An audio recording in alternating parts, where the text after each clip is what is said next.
अगर आपको कहानी पसंद आई हो तो कृपया लाइक, शेयर, सब्सक्राइब करें और हमें कमेंट में बताएं। अगर आप चैनल पर नए हैं तो कृपया सब्सक्राइब करें और लेटेस्ट अपडेट के लिए टेलीग्राम से जुड़ें। लिंक डिस्क्रिप्शन में है। एपिसोड 51। सुनील हैरान रह गया। उसने अपने कान खुजलाए, जैसे उसे यकीन ही नहीं हो रहा था कि ये शब्द रघुनाथ के मुंह से निकले। रघुनाथ, तुमने ये क्या बकवास बोली? सुनील कुछ कह पाता उससे पहले हितेश चिल्ला पड़ा। रघुनाथ ने मुस्कुराते हुए एक स्टूल उठाया और सीधे हितेश के सिर की ओर फेंक दिया। तुम अपने को समझते क्या हो? मुझ पर चिल्लाने की हिम्मत कैसे हुई? रघुनाथ ने हितेश को घूरते हुए गाली दी। सबके चेहरे लटक गए और उन्हें कुछ गड़बड़ लगने लगा। क्या सुनील को आसानी से जीत नहीं मिलने वाली थी? लेकिन रघुनाथ का सुनील के प्रति रवैया कुछ और ही कहानी बयान कर रहा था। सुनील का चेहरा बेहद ठंडा हो गया।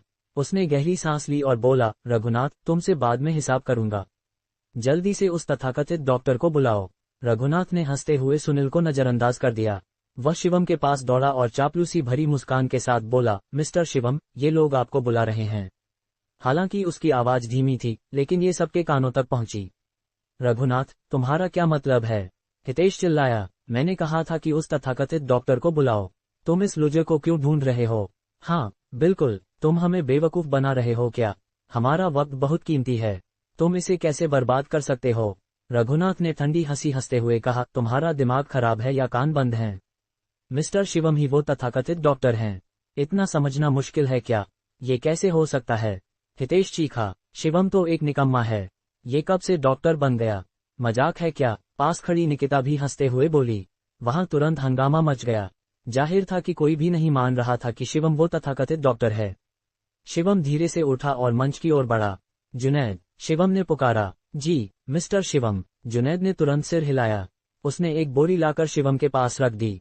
फिर बोरी जमीन पर गिरी और उसमें से एक के बाद एक ऊर्जावती गोली बाहर निकली। एक नजर में वहां कम से कम सैकड़ों ऊर्जावती गोलियां थीं। वहां मौजूद सभी लोग हैरान रह गए। हालांकि ऊर्जावती गोली ने जयपुर में तहलका मचा दिया था, लेकिन ये बेहद दुर्लभ थी।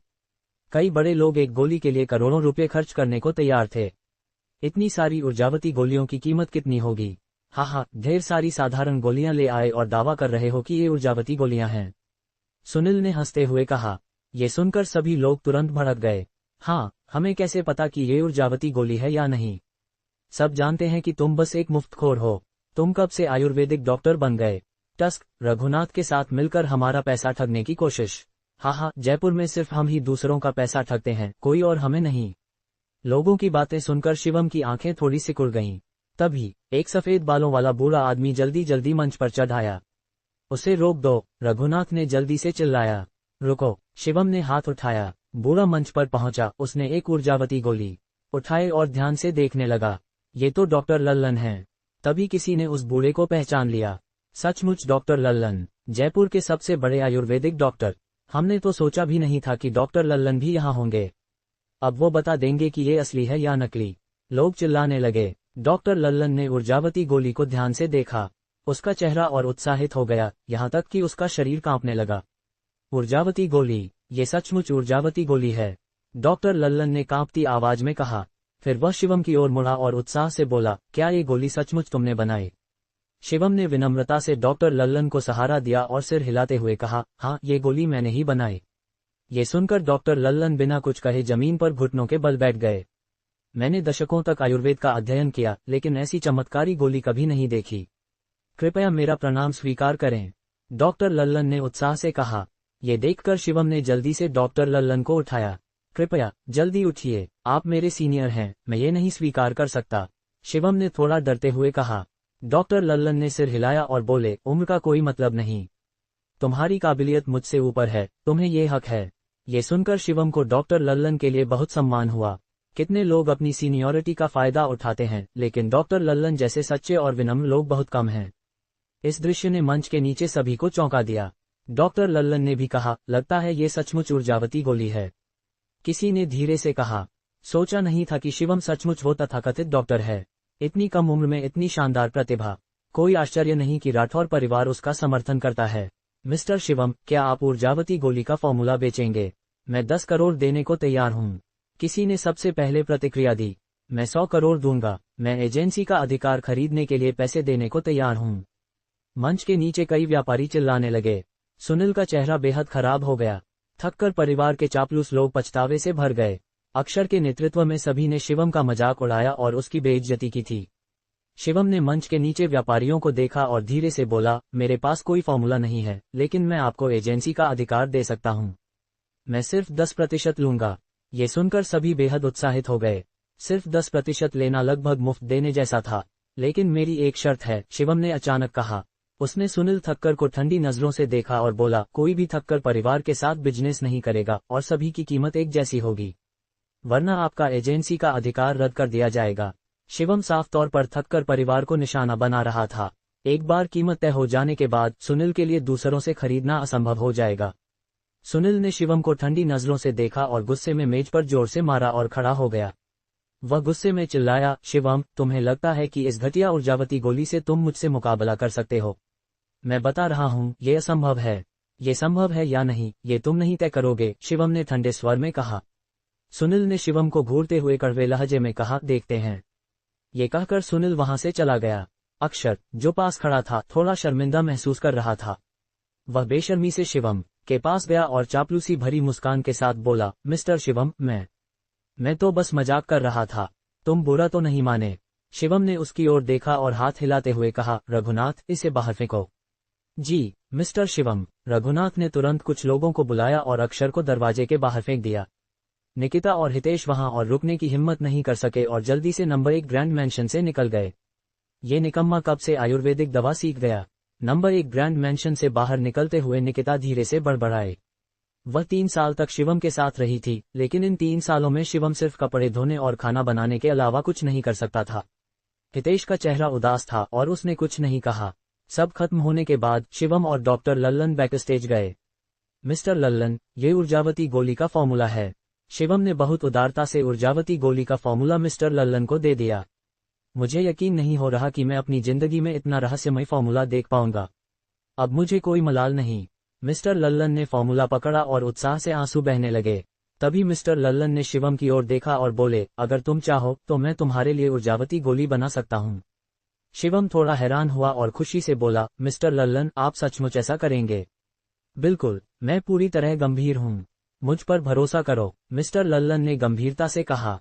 ये तो शानदार है। शिवम की आवाज में उत्साह था। मिस्टर लल्लन की मदद से शिवम का काफी वक्त बच सकता था। इसके अलावा मिस्टर लल्लन के कई शिष्य थे जो शिवम के लिए ऊर्जावती गोली बना सकते थे। दोनों की तुरंत अच्छी बन गई और वे खूब बातें करने लगे। बातचीत से शिवम को साफ पता चला कि मिस्टर लल्लन एक दवा के दीवाने थे। उन्होंने अपनी पूरी जिंदगी दवा बनाने में लगा दी थी। अफसोस, मेरी काबिलियत कम थी। मैं पूरी जिंदगी जयपुर में ही रह गया, मिस्टर लल्लन ने थोड़ा उदास होकर कहा। फिर उन्होंने बात बदलते हुए शिवम की ओर देखा और कहा, तुम्हारी प्रतिभा के साथ तुम्हें जयपुर तक सीमित नहीं रहना चाहिए। कम से कम तुम्हें आयुर्वेदिक मेडिसिन कॉन्फ्रेंस में हिस्सा लेना चाहिए और अपनी काबिलियत साबित करनी चाहिए। Ayurvedic medicine conference? शिवम ने भौहें सिकोड़ते हुए थोड़ा असमंजस में पूछा, ये क्या है? मिस्टर लल्लन हैरान होकर बोले, तुम्हें सचमुच नहीं पता? शिवम ने सिर खुजाते हुए शर्मिंदगी से कहा, मिस्टर लल्लन, मैं बहुत कम बाहर जाता हूं, तो मुझे इस बारे में ज्यादा नहीं पता। ये सुनकर मिस्टर लल्लन ने समझाया, आयुर्वेदिक मेडिसिन कॉन्फ्रेंस हमारे देश में आयुर्वेदिक दवाओं के लिए आयोजित एक प्रतियोगिता है। ये आमतौर पर हर 2 साल में होती है। अगर तुम इसमें अच्छा रैंक हासिल करो तो तुम्हें एक दुर्लभ जड़ी बूटी इनाम में मिलती है। पिछले साल पुणे में पहला इनाम कथित तौर पर 100 साल पुराना आयुर्वेदिक राजा था। ये सुनकर शिवम तुरंत खड़ा हो गया। मिस्टर लल्लन, ये सच है? शिवम का उत्साह छिपाए नहीं छिप रहा था। 100 साल पुराना आयुर्वेदिक राजा शिवम को 10 ऊर्जावती गोलियां बनाने के लिए काफी था। तब उसकी ताकत में जबरदस्त इजाफा हो सकता था। मिस्टर लल्लन ने सिर हिलाया और बोले, बिल्कुल सच है। यहाँ तक कि मिस्टर लल्लन ने थोड़े अफसोस के साथ कहा, मैंने कई बार हिस्सा लिया, लेकिन जयपुर के लिए अच्छा रैंक नहीं ला सका। मुझे लगा था कि जयपुर की कोई उम्मीद नहीं है। अगर तुम हिस्सा लो तो तुम निश्चित रूप से जयपुर के आयुर्वेदिक दवा जगत को गौरव दिलाओगे। शिवम बेहद उत्साहित था। उसने मिस्टर लल्लन का हाथ कसकर पकड़ा और बोला, मिस्टर लल्लन, चिंता मत करो, मैं पुणे में पहला स्थान जरूर हासिल करूंगा। शिवम के पास अनगिनत नुस्खे थे। हालांकि अभी वह इन नुस्खों से गोलियां नहीं बना सकता था, लेकिन थोड़ी सी ताकत बढ़ने पर यह कोई समस्या नहीं होगी। अपनी जिंदगी में अगर मैं जयपुर को आयुर्वेदिक मेडिसिन कॉन्फ्रेंस में पहला स्थान लेते देख सकूं, तो मुझे कोई मलाल नहीं रहेगा, मिस्टर लल्लन ने भावुक होकर कहा। बातचीत से पता चला कि अगली आयुर्वेदिक मेडिसिन कॉन्फ्रेंस 1 महीने में थी। सुरक्षा के लिए शिवम को 1 महीने के अंदर अपनी ताकत बढ़ानी थी ताकि वह गोली को सफलतापूर्वक बना सके। अब शिवम अपनी ताकत बढ़ाने के लिए बेताब था, क्योंकि वह अच्छी तरह जानता था कि मोनिका बहुत परफेक्ट थी। एक आम आदमी ऐसी लड़की के लायक नहीं था। चूंकि मोनिका ने शिवम पर भरोसा किया था, तो शिवम उसे किसी भी हाल में निराश नहीं होने देगा। मोनिका, मैं तुम्हें कभी निराश नहीं करूंगा। शिवम की आंखें चमक रही थीं और उसने अपनी मुट्ठियां कस लीं। ... सुनील का चेहरा राख की तरह हो गया और वह गुस्से से भरा था। इस नीच ने मुझसे धोखा करने की हिम्मत की। सुनील ने मेज पर रखा फूलदान उलट दिया। पापा, क्या हुआ? अभी अभी अस्पताल से छुट्टी पाकर आए ऋषभ ने हैरानी से पूछा। सुनील ने ठंडे स्वर में डांटा, चुप रह बेकार, ये सब तेरी वजह से हुआ। ऋषभ ने तुरंत शिकायती लहजे में कहा, मेरा इससे क्या लेना देना। तभी हितेश पास आया और चापलूसी भरी मुस्कान के साथ बोला, प्रेसिडेंट सुनील, अगर मैं आपकी जगह होता तो शिवम को ठिकाने लगा देता। तुम बहुत बोलता है। सुनील ने हितेश की पीठ पर लात मारी। अगर मैंने शिवम को मारा और मोनिका ने जांच की तो क्या तुम जिम्मेदारी लेगा? सुनील ने सारा गुस्सा हितेश पर उतार दिया। हितेश चुपचाप सिकुड़कर एक तरफ खड़ा हो गया। हालांकि वह नाखुश था, लेकिन कुछ कहने की हिम्मत नहीं हुई। सुनील ने हंसते हुए कहा, मेरे परिवार के पास सैकड़ों प्रोडक्ट्स और दर्जनों विशेषज्ञ हैं। मैं देखता हूं कि ये घटिया ऊर्जावती गोली क्या कर सकती है। ... अगले दिन शिवम सुबह जल्दी उठा और बाजार में जड़ी बूटियां खरीदने की तैयारी करने लगा। जब से ऋषभ सामने आया था, शिवम को एक गहरी संकट की भावना महसूस हो रही थी। ऋषभ अकेले ही शिवम के लिए सिरदर्द था। फिर मुंबई जैसे बड़े शहर का क्या, मोनिका जैसी परफेक्ट लड़की के पीछे सूटर्स की कमी नहीं थी, और वो भी ताकतवर बैकग्राउंड वाले। शिवम समय बर्बाद करने की हिम्मत नहीं कर सकता था। उसने रघुनाथ को फोन किया और दोनों बाजार की ओर चल पड़े। जयपुर का बाजार मार्केट स्ट्रीट पर था। हर सुबह यहाँ अनगिनत छोटे मोटे विक्रेता स्टॉल लगाते थे। सब्जियों, मांस और रोजमर्रा की चीजों के अलावा कुछ पहाड़ी जड़ी बूटी विक्रेता भी यहाँ स्टॉल लगाते थे। मिस्टर शिवम, मैं यहाँ काफी समय से आता हूँ। यहाँ कुछ खास नहीं मिलता, कार से उतरते ही रघुनाथ ने बड़बड़ाते हुए कहा। शिवम ने मुस्कुराकर कहा, शायद तुम्हें अच्छी चीजों की परख नहीं। रघुनाथ ने अपनी नाक खुजलाते हुए शर्मिंदगी से कहा, परख तो नहीं है, लेकिन मैं इस गली में पैदा हुआ हूँ। यहाँ ढेर सारे ठग हैं। शिवम ने और कुछ नहीं कहा और गली में चलने लगा। जैसा कि रघुनाथ ने कहा था, यहाँ लगभग सभी जड़ी बूटी व्यापारी ठग थे। शिवम ने आधी गली छान मारी, लेकिन उसे एक भी जंगली जड़ी बूटी नहीं मिली। तभी शिवम की नजर आखिरी पंक्ति में एक विक्रेता पर पड़ी। विक्रेता के सामने ढेर सारी नकली जड़ी बूटियां थीं, लेकिन एक लगभग मुरझाई हुई अंगेलिका डहुरिका ने शिवम का ध्यान खींचा। ये मुरझाई हुई अंगेलिका डहुरिका तेज औषधीय सुगंध बिखेर रही थी। शिवम की आंखें चमक उठीं। वह जल्दी से आगे बढ़ा, एक जड़ी बूटी उठाए और विनम्रता से पूछा, भाई साहब, ये अंगेलिका कितने की है? विक्रेता ने नजर उठाकर देखा और बोला, 30,000। अरे, ये क्या लूट है, मैं तेरा स्टॉल तोड़ दूंगा। रघुनाथ ने विक्रेता की नाक पर उंगली तानते हुए गाली दी। विक्रेता ने रघुनाथ को घूरा और बोला, पसंद है तो खरीद, नहीं तो फूट यहाँ से, कंगाल कहीं का। तुम। रघुनाथ ने आस्तीन चढ़ाए और उसे मारने को तैयार हो गया। शिवम ने जल्दी से उसे रोका और मुस्कुराते हुए कहा, 30,000 ठीक है, मैं लेता हूँ। ये सुनकर विक्रेता का रवैया तुरंत बदल गया। वह जल्दी से उठा और बोला, तुम तो समझदार हो, लो, अभी देता हूँ। उसके रवैये का बदलाव देखकर शिवम को हंसी आ गई। उसने मुस्कुराकर सिर हिलाया और रघुनाथ की ओर देखा। रघुनाथ ने बैग से 30,000 रुपये निकाले और विक्रेता को फेंकते हुए बड़बड़ाया, अगर मिस्टर शिवम इतने अच्छे न होते तो मैं तुझे पीट देता। जैसे ही शिवम ने अंगेलिका डहुरिका लेने के लिए हाथ बढ़ाया, किसी ने उसे छीन लिया। मुझे ये अंगेलिका डहुरिका चाहिए। बोलने वाली एक सजी धजी युवा लड़की थी। लड़की 17-18 साल की थी। चेहरे पर हल्का मेकअप और सिर से पांव तक डिजाइनर कपड़े इस बात का सबूत थे कि वह किसी अमीर खानदान की बेटी थी। उसके आसपास के बॉडीगार्ड्स ने भी यही इशारा किया। शिवम ने भौहें सिकोड़ते हुए जितना हो सके विनम्रता से कहा, मिस, ये अंगेलिका मैंने पहले देखी थी। मैंने इसके पैसे भी दे दिए हैं। मुझे क्या, मेरे हाथ में है तो मेरा है। लड़की ने घमंड से कहा। शिवम ने थोड़े नाराजगी भरे स्वर में कहा, मिस, आपको थोड़ा तमीज से बात करनी चाहिए। मुझे तुमसे तमीज से बात करने की क्या जरूरत? मैंने कहा न, ये मेरा है। लड़की ने जिद्दी अंदाज में कहा। शिवम का चेहरा धीरे धीरे ठंडा पड़ गया। वह एक कदम आगे बढ़ा और बोला, तुम इसे मुझे वापस दे दो, वरना मैं तमीज भूल जाऊंगा। ओहो, मुझे डरा रहे हो? जानते हो मैं कौन हूँ? लड़की ने हंसते हुए कहा। मुझे नहीं पता तुम कौन हो, लेकिन तमीज तो बनती है। शिवम की आवाज बेहद ठंडी थी। मिस गुरप्रीत, तुम यहाँ क्या कर रही हो? तभी रघुनाथ का बॉडीगार्ड लांस अचानक चिल्लाया। शिवम ने भौहें सिकोड़कर लांस की ओर देखा और पूछा, तुम इसे जानते हो? लांस ने कुछ नहीं कहा, लेकिन लड़की ने बेअदबी से कहा, लांस, इसे बता मैं कौन हूँ, और इसे कहो कि यहाँ से दफा हो जाए। लांस ने अटकते हुए कहा, मिस्टर शिवम, ये मेरे मालिक की बेटी है, गुरप्रीत। तुम्हारा मालिक? शिवम ने भौहें सिकोड़कर कहा, गोविंदलाल। हाँ। लांस ने सिर हिलाया। गुरप्रीत एक कदम आगे बढ़ी और हंसते हुए बोली, अब जान गए ना मैं कौन हूँ। चलो फटाफट दफा हो जाओ, वरना मैं तुम्हारी टांगें तुड़वा दूंगी। शिवम ने गुरप्रीत को ठंडी नजरों से देखा और बोला, मुझे नहीं पता तुम कौन हो। ये अंगेलिका मेरा है। तुम? गुरप्रीत इतनी गुस्से में थी कि उसका छोटा सा शरीर कांपने लगा। उसने शिवम की ओर उंगली तानते हुए कहा, इसे मुझे दे दो। नहीं, शिवम ने बिना भाव के कहा। तुम मरने वाला है। गुरप्रीत ने चिल्लाते हुए अपनी छोटी सी मुट्ठी शिवम की ओर लहराई।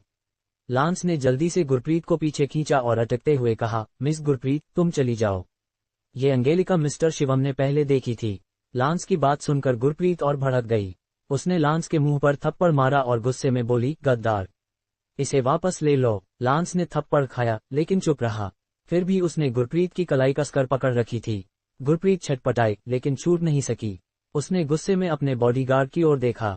मॉन्टी, इसे पीट दो, गुरप्रीत ने चिल्लाकर कहा। मॉन्टी नाम का आदमी आगे बढ़ा और उसने लांस की कलाई पर जोर से मारा। लांस की कलाई में दर्द हुआ और उसने गुरप्रीत को छोड़ दिया। लांस, क्या हो गया? रघुनाथ का साइडकिक बनकर अपने औकात भूल गया, मॉन्टी ने हंसते हुए कहा। लांस का चेहरा लटक गया। उसने मुस्कुराकर कहा, मिस गुरप्रीत इस मामले में गलत हैं। मुझे क्या सही गलत? मेरे मालिक का ऑर्डर है कि मैं उनकी रक्षा करूं, मॉन्टी ने ठंडे स्वर में कहा। बकवास बंद करो और इसे पीटो, गुरप्रीत गुस्से से चिल्लाई। शिवम का चेहरा और ठंडा हो गया। उसने गुरप्रीत को ठंडी नजरों से देखा और बोला, तुम्हें इतनी छोटी उम्र में इतना बदतमीज कैसे बनाया गया? तुम मेरे मम्मी पापा की बात करता है, गुरप्रीत ने आंखें तरेरते हुए कहा। मॉन्टी, इसे मारो, गुरप्रीत ने पैर पटकते हुए गुस्से में कहा। मॉन्टी एक कदम आगे बढ़ा। उसने शिवम को ऊपर से नीचे तक देखा और उदासीनता से बोला, जल्दी से अंगेलिका वापस कर दो, फिर माफी मांगो और झुककर सलाम करो, मैं तुम्हें छोड़ दूंगा। शिवम ने हंसते हुए कहा, तुम इसके लायक है। मॉन्टी का चेहरा बदल गया और वह चिल्लाया, तुम मरने वाला है। ये कहकर मॉन्टी ने अपनी मुट्ठी तानकर शिवम पर हमला किया। मॉन्टी की ताकत लांस से तो ज्यादा थी, लेकिन जुनैद के मुकाबले भी वह कुछ नहीं था, तो शिवम का क्या? शिवम ने उसकी ओर देखा भी नहीं और एक लात मॉन्टी के पेट में मार दी। मॉन्टी का मुंह अभी शिवम को छू भी नहीं पाया था कि उसका शरीर हवा में उड़ गया और वह धड़ाम से जमीन पर गिरा। उसके मुंह से खून की उल्टी हो गई। ये देखकर गुरप्रीत में जरा भी पछतावा नहीं हुआ, बल्कि उसने अपनी छोटी सी मुट्ठी तानकर शिवम पर हमला कर दिया। तुम मर गया, मुझे छेड़ने की हिम्मत की, मेरे पापा तुझे पीट पीट कर मार डालेंगे, गुरप्रीत ने शिवम को मारते और लात मारते हुए कहा। शिवम का धैर्य जवाब दे रहा था। वह चाहता था कि इस जिद्दी बच्ची को एक थप्पड़ मारकर बेहोश कर दे, लेकिन बचपन से सख्त परवरिश में पला शिवम किसी औरत पर हाथ नहीं उठा सकता था। खुशकिस्मती से लांस ने समय रहते गुरप्रीत को खींच लिया। गुरप्रीत शायद थक गई थी, इसलिए वह थोड़ी दूर खड़ी होकर शिवम की ओर उंगली तानते हुए बोली, रुक जा, मेरे पापा तुझे छोड़ेंगे नहीं। शिवम को ऐसे इंसान से बहस करने का कोई शौक नहीं था, तो उसने उसे नजरअंदाज कर दिया। कार में बैठने के बाद लांस ने माफी मांगते हुए कहा, मिस्टर शिवम, मुझे माफ कर दो। शिवम ने हाथ हिलाकर कहा, इसमें तुम्हारा क्या कसूर? वैसे तुम्हारे मालिक को लेकर मैं सोच रहा हूं कि क्या वो अपने इस टाइटल के लायक हैं। ऐसी बेटी को पालने वाला इंसान कितना अच्छा हो सकता है। लांस ने जल्दी से सफाई दी, मेरे मालिक अच्छे इंसान हैं। बस पहले एक मार्शल आर्ट्स प्रतियोगिता में उनकी दुश्मनी हो गई थी, जिसकी वजह से उनकी पत्नी की मृत्यु हो गई, इसलिए वो गुरप्रीत को बहुत लाड़ करते हैं। ये सुनकर शिवम चुप रहा। रघुनाथ ने शिवम को ड्रैगन पैराडाइज छोड़ दिया। जाने से पहले लांस ने कहा, मिस्टर शिवम, चिंता मत करो, मैं अपने मालिक को सब कुछ समझा दूंगा। शिवम ने सिर हिलाया। उसे कोई फर्क नहीं पड़ता था।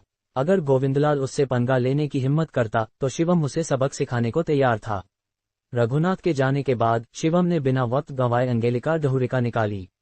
हालांकि इस अंगेलिका की शक्ल अच्छी नहीं थी, लेकिन इसकी औषधीय सुगंध बहुत तेज थी।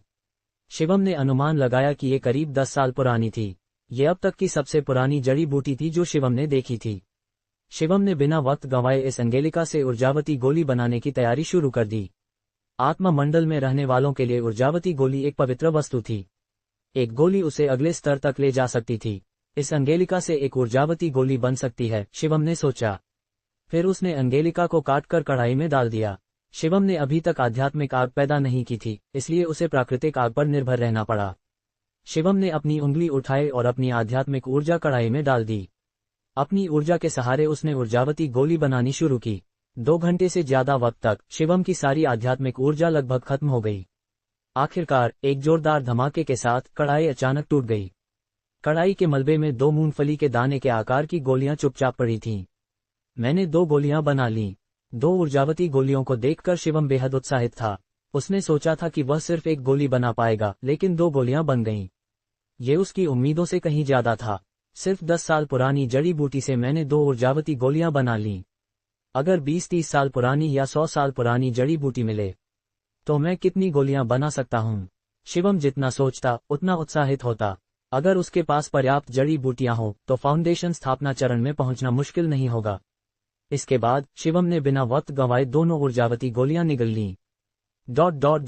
जयपुर के नंबर 1 मार्शल आर्टिस्ट होने के नाते गोविंदलाल पूरे जयपुर में मशहूर थे। कई अमीर बच्चे उनके यहाँ ट्रेनिंग के लिए आते थे। क्योंकि गोविंदलाल का कनेक्शन बढ़ता जा रहा था। पापा, मुझे कोई फर्क नहीं पड़ता, तुम्हें उसकी पिटाई करनी ही होगी, गुरप्रीत ने पैर पटकते हुए शिकायती लहजे में कहा। गोविंदलाल को हल्का सिर दर्द हो रहा था। उन्होंने कहा, तुम फिर से मुसीबत में पड़ गई। इस दौरान दत्त परिवार की मार्शल आर्ट्स स्कूल का कल्याण परिवार की मार्शल आर्ट्स स्कूल के साथ मुकाबला चल रहा था। हालांकि ये शिष्यों के बीच प्रतियोगिता थी, लेकिन ये स्कूल की ताकत को दर्शाती थी। गोविंदलाल के पास कई शिष्य थे, लेकिन अफवाह थी कि कल्याण परिवार ने एक मार्शल आर्ट्स विशेषज्ञ को हायर किया था। गोविंदलाल को इस बात की चिंता थी, अगर वे हार गए तो दत्त परिवार की मार्शल आर्ट्स स्कूल की प्रतिष्ठा धूल में मिल जाएगी। दत्त परिवार के लिए ये एक आपदा होगी। मैंने कोई मुसीबत नहीं मचाई, उसने मेरे साथ बदतमीजी की, गुरप्रीत ने गुस्से में कहा। गोविंदलाल ने मोंटी की ओर देखा और गहरे स्वर में पूछा, क्या हुआ? मैंने तुझे उसकी रक्षा करने को कहा था न? मोंटी ने माफी मांगते हुए कहा, मालिक, वो लड़का मार्शल आर्ट्स में माहिर था, मैं उसका मुकाबला नहीं कर सका। तुम तो बेकार है, उसने तुझे एक लात में उड़ा दिया, गुरप्रीत ने तिरस्कार भरे लहजे में कहा। ये सुनकर गोविंदलाल हैरान होकर बोले, जयपुर में ऐसा शानदार मार्शल आर्टिस्ट है। मोंटी उनका सबसे काबिल शिष्य था, उसे एक लात में उड़ा दिया। मोंटी ने हिम्मत जुटाकर कहा, मालिक, मैंने उसे कमा का। तुम बेकार है, बहाने मत बना, गुरप्रीत ने बाहें चपेटते हुए नाराजगी से कहा। लेकिन गोविंदलाल के दिमाग में कुछ और चल रहा था। अगर वह उसकी मदद ले सके तो क्या दत्त परिवार की समस्या हल नहीं हो जाएगी? लेकिन गोविंदलाल ने हल्की सी सांस ली। उनकी बेटी ने उसे ठेस पहुंचाई थी तो वह मदद क्यों करेगा? अरे हाँ, लांस ने उस लड़के की मदद की, गुरप्रीत ने गुस्से में कहा। ये सुनकर गोविंदलाल उत्साह से बोले, मतलब लांस उसे जानता है? हाँ, उसने उसकी मदद की। पापा, तुम लांस को अच्छा सबक सिखाओ, गुरप्रीत ने गुस्से में कहा। गोविंदलाल खुशी से हंसे और बोले, भगवान हमारे साथ हैं, जल्दी से लांस को बुलाओ। ठीक है, मैं उसे अभी बुलाती हूँ और उसकी अच्छे से खबर लूंगी। गुरप्रीत ने सोचा कि गोविंदलाल उसका बदला लेने वाले हैं, तो वह उत्साह से चिल्लाई। ड्रैगन पैराडाइज में शिवम पूरी रात नहीं सोया। 2 ऊर्जावती गोलियां निगलने के बाद उसके दांतियन में आध्यात्मिक ऊर्जा तेजी से फैलने लगी। पूरी रात लगी उस ऊर्जा को पूरी तरह पचाने में। सुबह 9 बजे शिवम की आंखें खुलीं। उसकी आंतरिक ऊर्जा बहुत बढ़ गई थी और उसका मानसिक स्तर भी बदल रहा था। खेती ने न केवल उसकी शारीरिक ताकत बढ़ाई, बल्कि उसके मन की स्थिति को भी बदला। कहा जाता है कि एक सच्चा सर्वशक्तिमान अपनी इच्छाओं और चाहतों को भी त्याग देता है।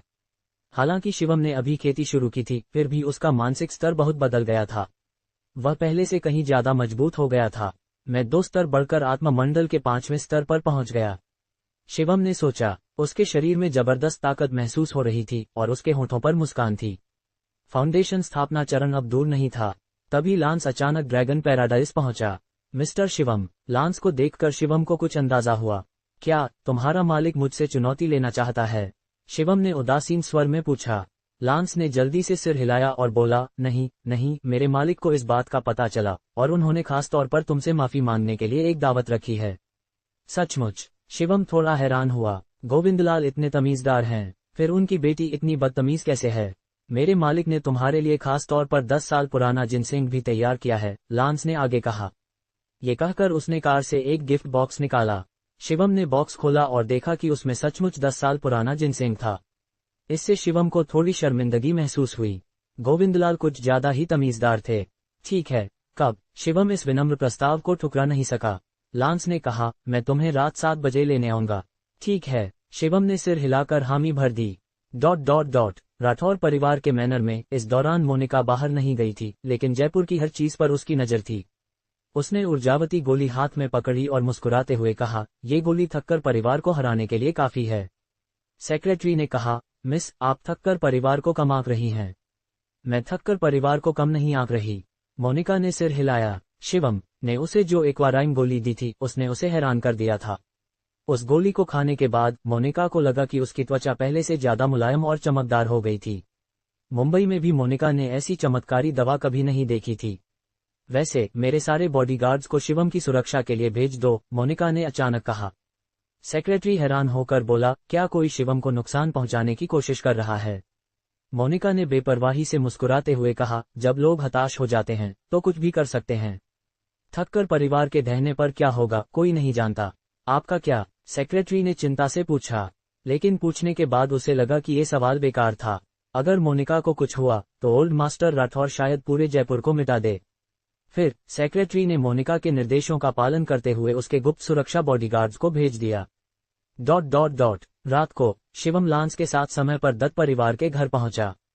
दत्त परिवार ने पहले से ही आंगन में दावत का इंतजाम कर रखा था और शिवम का इंतजार कर रहे थे। पापा, ये क्या मजाक है? उसने आपकी बेटी को ठेस पहुंचाई और आप उसे खाना खिला रहे हैं और गिफ्ट दे रहे हैं। गुरप्रीत ने गुस्से में कहा। वो जिनसिंग, उसे क्यों दे रहे हो? कितना कीमती है वो? क्या वो इसके लायक है?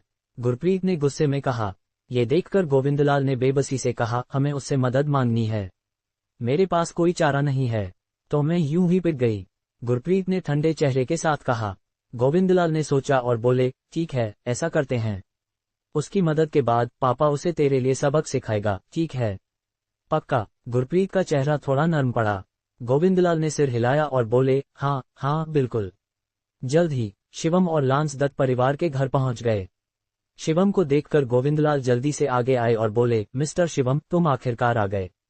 गोविंदलाल की विनम्रता देखकर शिवम ने भी तमीज से कहा, मिस्टर दत्त, आप बहुत विनम्र हैं। जल्दी बैठो। गोविंदलाल ने उत्साह से शिवम को मेज की ओर खींचा और बिठा दिया। गुरप्रीत ने शिवम को घूरा और चॉपस्टिक्स और कटोरे मेज पर जोर से पटके। किसी को देखकर मेरा खाना का मूड खराब हो गया, गुरप्रीत ने तंज कसते हुए कहा। मिस्टर शिवम, माफ करना, मैंने अपनी बेटी को बहुत लाड किया है, बुरा मत मानना, गोविंदलाल ने मुस्कुराते हुए कहा। शिवम ने मुस्कुराकर कहा, कोई बात नहीं। हालांकि उसने ऐसा कहा, लेकिन शिवम को साफ पता था कि गोविंदलाल को गुरप्रीत की हरकतों पर कोई एतराज नहीं था। खाना खत्म होने वाला था। मिस्टर शिवम, दरअसल मैंने तुम्हें इस बार एक मदद के लिए बुलाया है, गोविंदलाल ने मुस्कुराते हुए कहा। ये सुनकर शिवम को सब समझ आ गया, इसलिए गोविंदलाल इतने तमीजदार थे। उन्हें मदद चाहिए थी। मिस्टर दत्त, चूंकि मैंने आपका गिफ्ट ले लिया है तो बताइए क्या मदद चाहिए, शिवम ने सिर हिलाकर कहा। गोविंदलाल ने जल्दी से पूरी बात बताई। शिवम ने गहरे स्वर में कहा, मिस्टर दत्त, आप खुद क्यों नहीं हिस्सा लेते? गोविंदलाल कुछ कह पाते उससे पहले गुरप्रीत ने हंसते हुए कहा, क्या समझ में नहीं आता? ये शिष्यों की प्रतियोगिता है, मेरे पापा हिस्सा नहीं ले सकते, वरना तुम्हारी क्या जरूरत थी? शिवम ने गुरप्रीत को नजरअंदाज किया। उसने सोचा और बोला, ठीक है, मैं आपकी मदद करूंगा। शिवम दूसरों की चीजें मुफ्त में नहीं ले सकता था। बहुत बहुत धन्यवाद। गोविंदलाल ने अपना गिलास उठाया और मुस्कुराते हुए कहा। अंकल दत्त। तभी बाहर से एक आवाज आई। एक 20 साल का नौजवान दरवाजे पर खड़ा था। वह लंबा और हैंडसम था, जैसे कोई फिल्मी हीरो। उसे देखकर गुरप्रीत उत्साह से उठी और उसके गले लग गई। मनीष, तुम यहाँ कैसे? गुरप्रीत ने उत्साह से कहा। मनीष ने मुस्कुराकर कहा, सुना है अंकल दत्त का कल्याण परिवार के साथ मार्शल आर्ट्स मुकाबला है, तो पापा ने मुझे उनकी मदद के लिए भेजा है। ये सुनकर गोविंदलाल तुरंत उठे और मुस्कुराते हुए बोले, मनीष, तुम्हारा बहुत शुक्रिया, लेकिन कल्याण परिवार से निपटना आसान नहीं है। सुना है उन्होंने एक विशेषज्ञ को बुलाया है। मनीष ने बेपरवाही से मुस्कुराकर कहा, चिंता मत करो अंकल दत्त, मैंने 1 महीने पहले ही आंतरिक ऊर्जा विकसित कर ली है। गोविंदलाल हैरान होकर बोले, सचमुच? हाँ, मैं आंतरिक ऊर्जा के पहले स्तर पर हूँ, मनीष ने उत्साह से कहा। वाह, ये तो शानदार है। गोविंदलाल ने उत्साह से मनीष का हाथ पकड़ा। क्या शानदार नौजवान, 20 साल की उम्र में आंतरिक ऊर्जा, तुम तो जीनियस हो। तभी गुरप्रीत अचानक शिवम के पास आए और घमंड से बोली, मनीष आ गया है, अब हमें तुम जैसे निकम्मे की जरूरत नहीं, चलो फटाफट दफा हो जाओ। शिवम ने भौहें सिकोड़कर गोविंदलाल की ओर देखा, लेकिन हैरानी की बात थी कि गोविंदलाल ने भी मुस्कुराकर कहा, वो सही कह रही है, मनीष के होने से अब तुम्हारी जरूरत नहीं। गोविंदलाल की बात सुनकर शिवम का चेहरा तुरंत ठंडा पड़ गया। उसने सोचा भी नहीं था कि गोविंदलाल इतनी जल्दी पलट जाएंगे। अंकल दत्त, ये कौन है? मनीष ने शिवम की ओर देखते हुए हल्की मुस्कान के साथ पूछा। गोविंदलाल ने उदासीनता से कहा, मैं इसे मदद के लिए बुलाने वाला था, लेकिन अब तुम आ गए हो तो इसकी जरूरत नहीं। हाँ मनीष, इस बदमाश ने मुझे ठेस पहुंचाई, तुम मेरा बदला लो, गुरप्रीत ने गुस्से में कहा। ओह, तो ये भी कोई विशेषज्ञ है?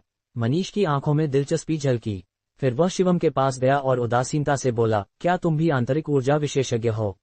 नहीं, शिवम ने बिना सोचे जवाब दिया। शिवम ने झूठ नहीं बोला, उसे सचमुच नहीं पता था कि आंतरिक ऊर्जा क्या है, क्योंकि वह एक अमर खेती करने वाला था। सख्ती से कहें तो वह तथाकथित आंतरिक ऊर्जा विशेषज्ञों से कहीं ज्यादा ताकतवर था। लेकिन मनीष को लगा कि शिवम एक ऐसा निकम्मा है जिसने अभी तक आंतरिक ऊर्जा हासिल नहीं की थी। तुम में आंतरिक ऊर्जा भी नहीं है और तुम दूसरों के लिए खड़े होने की हिम्मत करते हो। मनीष की आंखों में तिरस्कार था। शिवम को मनीष पर वक्त बर्बाद करने का कोई शौक नहीं था। वह खड़ा हुआ और गोविंदलाल की ओर देखते हुए बोला, अगर ऐसा है तो मैं चलता हूँ, लेकिन मुझे उम्मीद है कि तुम्हें इसका पछतावा नहीं होगा। गोविंदलाल ने मुस्कुराकर कहा, चिंता मत करो, मुझे कोई पछतावा नहीं होगा। मालिक, आप? लांस का चेहरा बहुत खराब था। वह कुछ कहना चाहता था, लेकिन शिवम ने उसे हाथ उठाकर रोक दिया। मिस्टर शिवम। तभी गोविंदलाल ने अचानक शिवम को पुकारा। शिवम रुका और मुड़कर बोला, क्या बात है मिस्टर दत्त? गोविंदलाल ने मुस्कुराकर कहा, मिस्टर शिवम, वो जिनसेंग वापस कर दो। शिवम को गोविंदलाल का व्यवहार और घिनौना लगने लगा। उसकी आंखें सिकुड़ गईं। क्यों वापस नहीं करना चाहते? गुरप्रीत ने घूरते हुए कहा। शिवम ने गहरी सांस ली और बोला, कल मेरे घर भेज देना कोई। लेने? मालिक, आप हद कर रहे हैं। लांस गुस्से में चिल्लाया। गोविंदलाल ने लांस को ठंडी नजरों से देखा और डांटा, तुझे अभी भी लगता है कि मैं तेरा मालिक हूँ? उसने मेरी बेटी को ठेस पहुंचाई और तुम एक बाहरी की मदद कर रहा है। मैं? लांस चुप हो गया और उसे समझ नहीं आया कि क्या कहे। लांस, चलो। शिवम ने लांस के कंधे पर हाथ रखा। अगर तुम आज चले गए तो तुम मेरे शिष्य नहीं रहोगे। मैं तुम्हें आगे मार्शल आर्ट्स नहीं सिखाऊंगा, गोविंदलाल ने ठंडे स्वर में कहा। लांस रुक गया और शिवम ने उसकी ओर देखा। लांस मुड़ा और गोविंदलाल की ओर गया। ये देखकर गोविंदलाल हंस पड़े और बोले, अच्छा शिष्य। लेकिन लांस गोविंदलाल के पास गया, थोड़ा झुका और बोला, इन सालों की सिखलाई के लिए शुक्रिया। आज मुझे पता चला कि आप कैसे इंसान हैं। आज से हमारा कोई रिश्ता नहीं। ये कहकर लांस ने अपनी शर्ट उतारी और जमीन पर फेंक दी। कितना कृतघ्न। गोविंदलाल का चेहरा ठंडा था। लांस, सोच लो, आज चले गए तो तुम मुझसे कुछ नहीं सीख पाओगे, गोविंदलाल ने पीछे से चिल्लाया। तभी शिवम ने हंसते हुए कहा, तुझ जैसे हरफनमौला से सीखने की कोई जरूरत नहीं। हा, बकवास मत कर, गोविंदलाल चिल्लाया। साधारण लोगों की तुलना में तुम शायद ताकतवर हो, लेकिन हम जैसे आंतरिक ऊर्जा विशेषज्ञों की नजर में तुम कुछ भी नहीं। गोविंदलाल हंसे। शिवम को गोविंदलाल का छोटा मोटा व्यवहार और देखने का मन नहीं था, तो उसने कुछ नहीं कहा। लांस, चलो, शिवम ने पुकारा और दरवाजे की ओर बढ़ गया। जैसे ही दोनों दरवाजे पर पहुंचे, मनीष ने अचानक चिल्लाया, रुको। शिवम रुक गया। मनीष की ओर पीट करके उसने ठंडे स्वर में पूछा, और क्या है? मनीष ने मुस्कुराकर कहा, तुमने गुरप्रीत को ठेस पहुंचाई। ये बात खत्म नहीं हुई। शिवम ने हंसते हुए कहा, क्यों? तुम उसका बदला लेना चाहते हो? मनीष ने हंसते हुए कहा, गुरप्रीत मेरी बहन जैसी है, मुझे उसका साथ देना ही होगा। थैंक यू मनीष, तुम सबसे अच्छा है, गुरप्रीत ने उत्साह से चिल्लाया। मैं चाहता हूं कि तुम उसकी टांगें तोड़ दे, जमीन पर घुटने टेके और मुझे सलाम करे, गुरप्रीत ने कड़वे लहजे में कहा। मनीष ने गुरप्रीत के बालों को प्यार से सहलाया और मुस्कुराते हुए कहा, ठीक है, मैं तुमसे वादा करता हूं। शिवम का सब्र अब जवाब देने लगा था। शिवम को गुरप्रीत जैसी लड़कियों से और भी चिढ़ होने लगी थी। शिवम धीरे से पलटा और कुछ बोलने ही वाला था कि तभी गोविंद ने हाथ हिलाकर कहा, छोड़ो, उसे जाने दो पापा। गुरप्रीत ने तुरंत नाराजगी में पैर पटका। गोविंद ने डांटते हुए कहा, अरे जल्दी से निकल यहाँ से। शिवम अभी भी गुस्से में था। जब से वह आत्मा मंडल के 5वें स्तर पर पहुंचा था, शिवम को लगने लगा था कि वह और ठंडा और सख्त होता जा रहा था। लेकिन आखिरकार उसने अपने गुस्से को काबू में किया। मिस्टर गोविंद, मैं आपको सलाह देता हूं कि अपनी बेटी को थोड़ा संभालें, वरना वो जल्दी ही मुसीबत में पड़ जाएगी। शिवम ने ठंडी नजरों से उनकी ओर देखा और फिर वहां से चला गया। शिवम और बाकियों के जाने के बाद गुरप्रीत ने गुस्से में कहा, पापा ये क्या था? ना तो आपने उसका कुछ बिगाड़ा और ना ही मनीष को उसे सबक सिखाने दिया। गोविंद ने गुरप्रीत की ओर देखा और आह भरते हुए कहा, इस लड़के के पीछे राठौर परिवार का हाथ है। उसे जलील करना ठीक है, लेकिन अगर हमने उसे सचमुच चोट पहुंचाई तो हम उसका अंजाम नहीं झेल पाएंगे। ये सुनकर मनीष का घमंड थोड़ा कम हो गया। सिर्फ गुरप्रीत ही थी जो अभी भी हार मानने को तैयार नहीं थी। मुझे राठौर परिवार की कोई परवाह नहीं, मैं उससे बदला जरूर लूंगी। ... शिवम और लांस दत्त परिवार से निकल गए। वापसी के रास्ते में लांस बहुत घबराया हुआ था। जब गाड़ी ड्रैगन पैराडाइज पहुंची, लांस अचानक जमीन पर घुटनों के बल बैठ गया। मिस्टर शिवम, मैंने आपको निराश किया। मुझे नहीं पता था कि गोविंद ऐसा इंसान है। लांस अपराध बोध से भरा हुआ जमीन पर घुटनों के बल बैठा था। शिवम ने हल्का सा भौहें चढ़ाईं। उसने लांस की ओर हाथ बढ़ाया और कहा, ये तुम्हारी गलती नहीं है। तुमने मुझे हैरान किया। लांस को शिवम की बात समझ नहीं आई। शिवम ने आह भरते हुए कहा, दत्त परिवार जैसे भ्रष्ट माहौल में तुम अभी भी नेकदिल हो। ये दिखाता है कि तुम में कम से कम नैतिकता तो है। लांस अभी भी अच्छा था, जो कि बहुत अच्छी बात थी।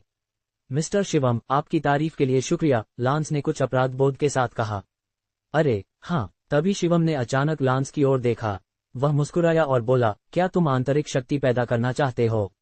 लांस हैरान रह गया। उसने जल्दी से सिर हिलाया और कहा, बिल्कुल।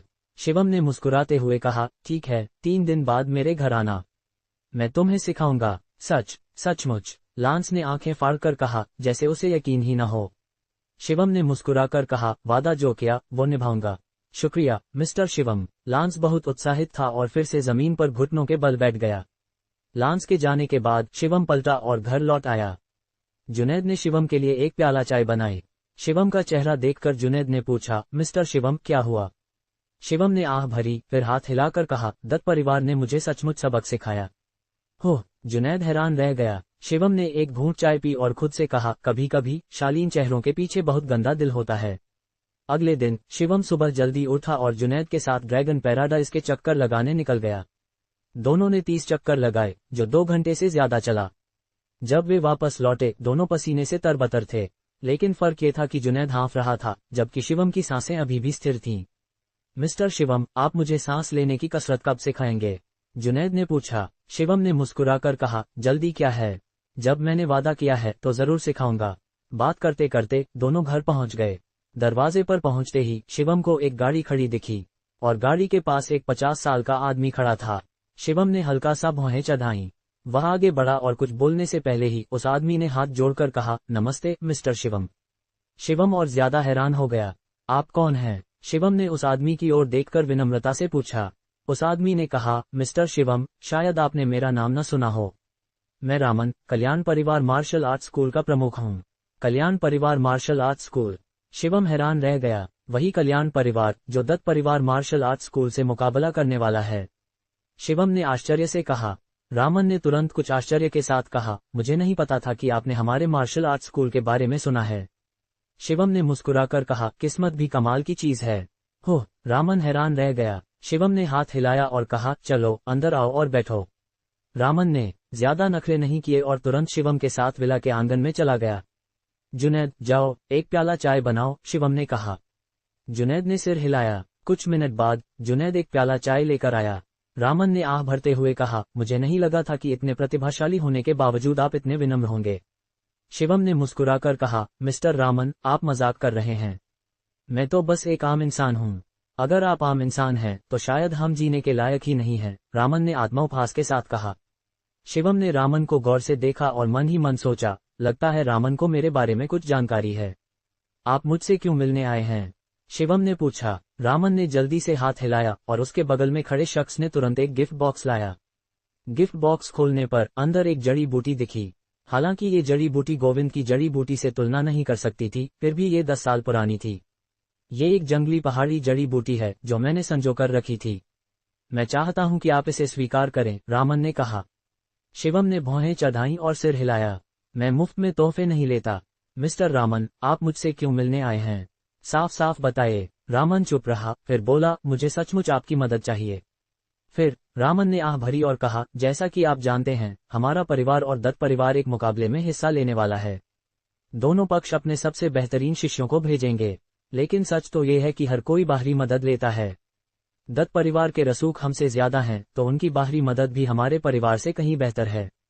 यहाँ तक कहते हुए रामन ने रुककर विनती भरे लहजे में कहा, इसलिए मैं चाहता हूं कि आप हमारे परिवार के मार्शल आर्ट स्कूल की ओर से इस मुकाबले में हिस्सा लें। ये सुनकर शिवम को अपनी चाय छलकने से रोकनी पड़ी। वह कल रात ही दत्त परिवार के पास गया था और आज कल्याण परिवार आ गया। क्या इत्तेफाक है? शिवम ने मुस्कुराकर सिर हिलाया।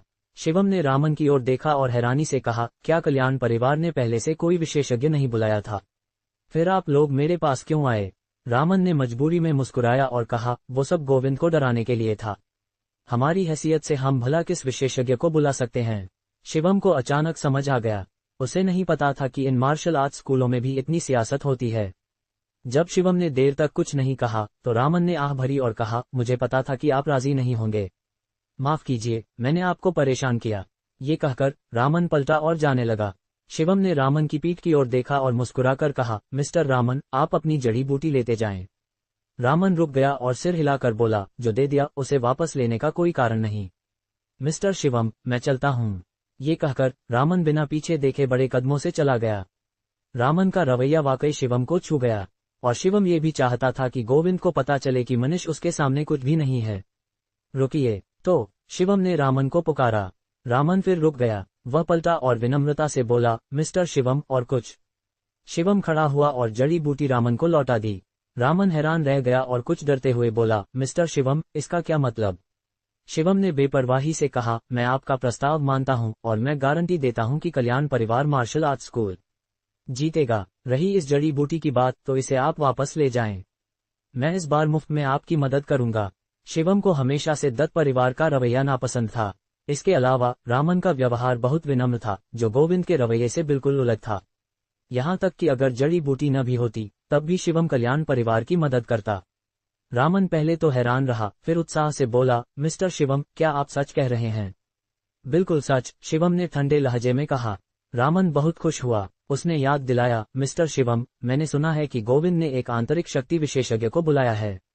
आपको सावधान रहना होगा। ये सुनकर शिवम ने ठंडे लहजे में कहा, मैं उसे एक उंगली से कुचल सकता हूँ। एक साधारण प्रथम स्तर का आंतरिक शक्ति विशेषज्ञ शिवम के सामने टिकने लायक भी नहीं था। रामन ने बार बार झुककर धन्यवाद दिया और ड्रैगन पैराडाइज से चला गया। मुकाबला अगले दिन तय था, जिसका शिवम को इंतजार था।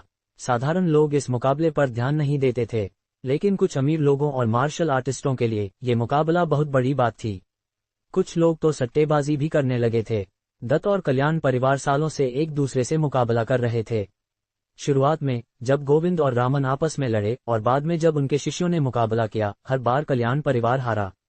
लेकिन कल्याण परिवार कभी भी दत्त परिवार से मुकाबला करने का मौका नहीं छोड़ता था। रामन को यकीन था कि जब तक वह जिंदा है वह एक दिन जीत ही लेगा। अगले दिन रामन ने शिवम को लेने के लिए गाड़ी भेजने की तैयारी की, लेकिन शिवम ने मना कर दिया। वह, जुनैद और लांस एक साथ जयपुर सिटी स्टेडियम गए। स्टेडियम में पहले से ही बहुत सारे लोग इकट्ठा हो चुके थे और यहाँ की टिकटें हजारों में बिक रही थीं। गोविंद, गुरप्रीत और बाकी लोग वहाँ पहले से इंतजार कर रहे थे। मनीष, तुम्हें जल्दी खत्म करना होगा, मुझे बाद में शॉपिंग भी करनी है, गुरप्रीत ने नखरे दिखाते हुए कहा।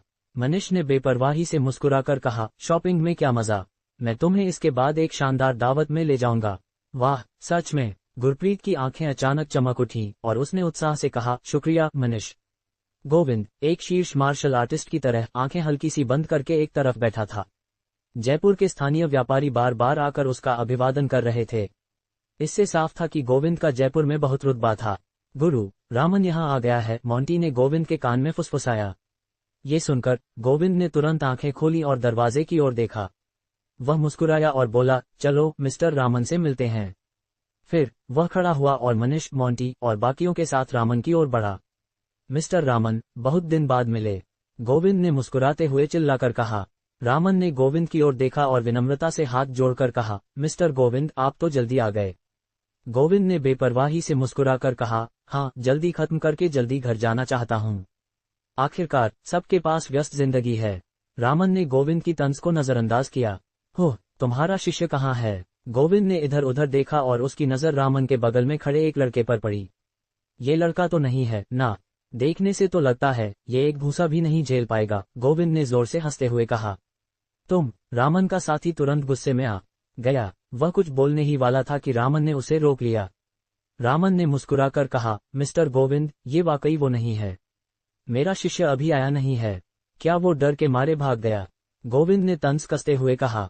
आया या नहीं, कोई फर्क नहीं पड़ता, वैसे भी वो हारेगा ही, मनीष ने मुस्कुराकर कहा। रामन की नजर मनीष पर पड़ी, फिर वह मुस्कुराया और बोला, ये मिस्टर गोविंद का शिष्य है ना? गोविंद ने गर्व से कहा, हाँ। इसका नाम मनीष है और ये प्रथम स्तर का आंतरिक शक्ति विशेषज्ञ है। रामन का चेहरा हल्का सा बदल गया। लगता था कि अफवाहें सच थीं।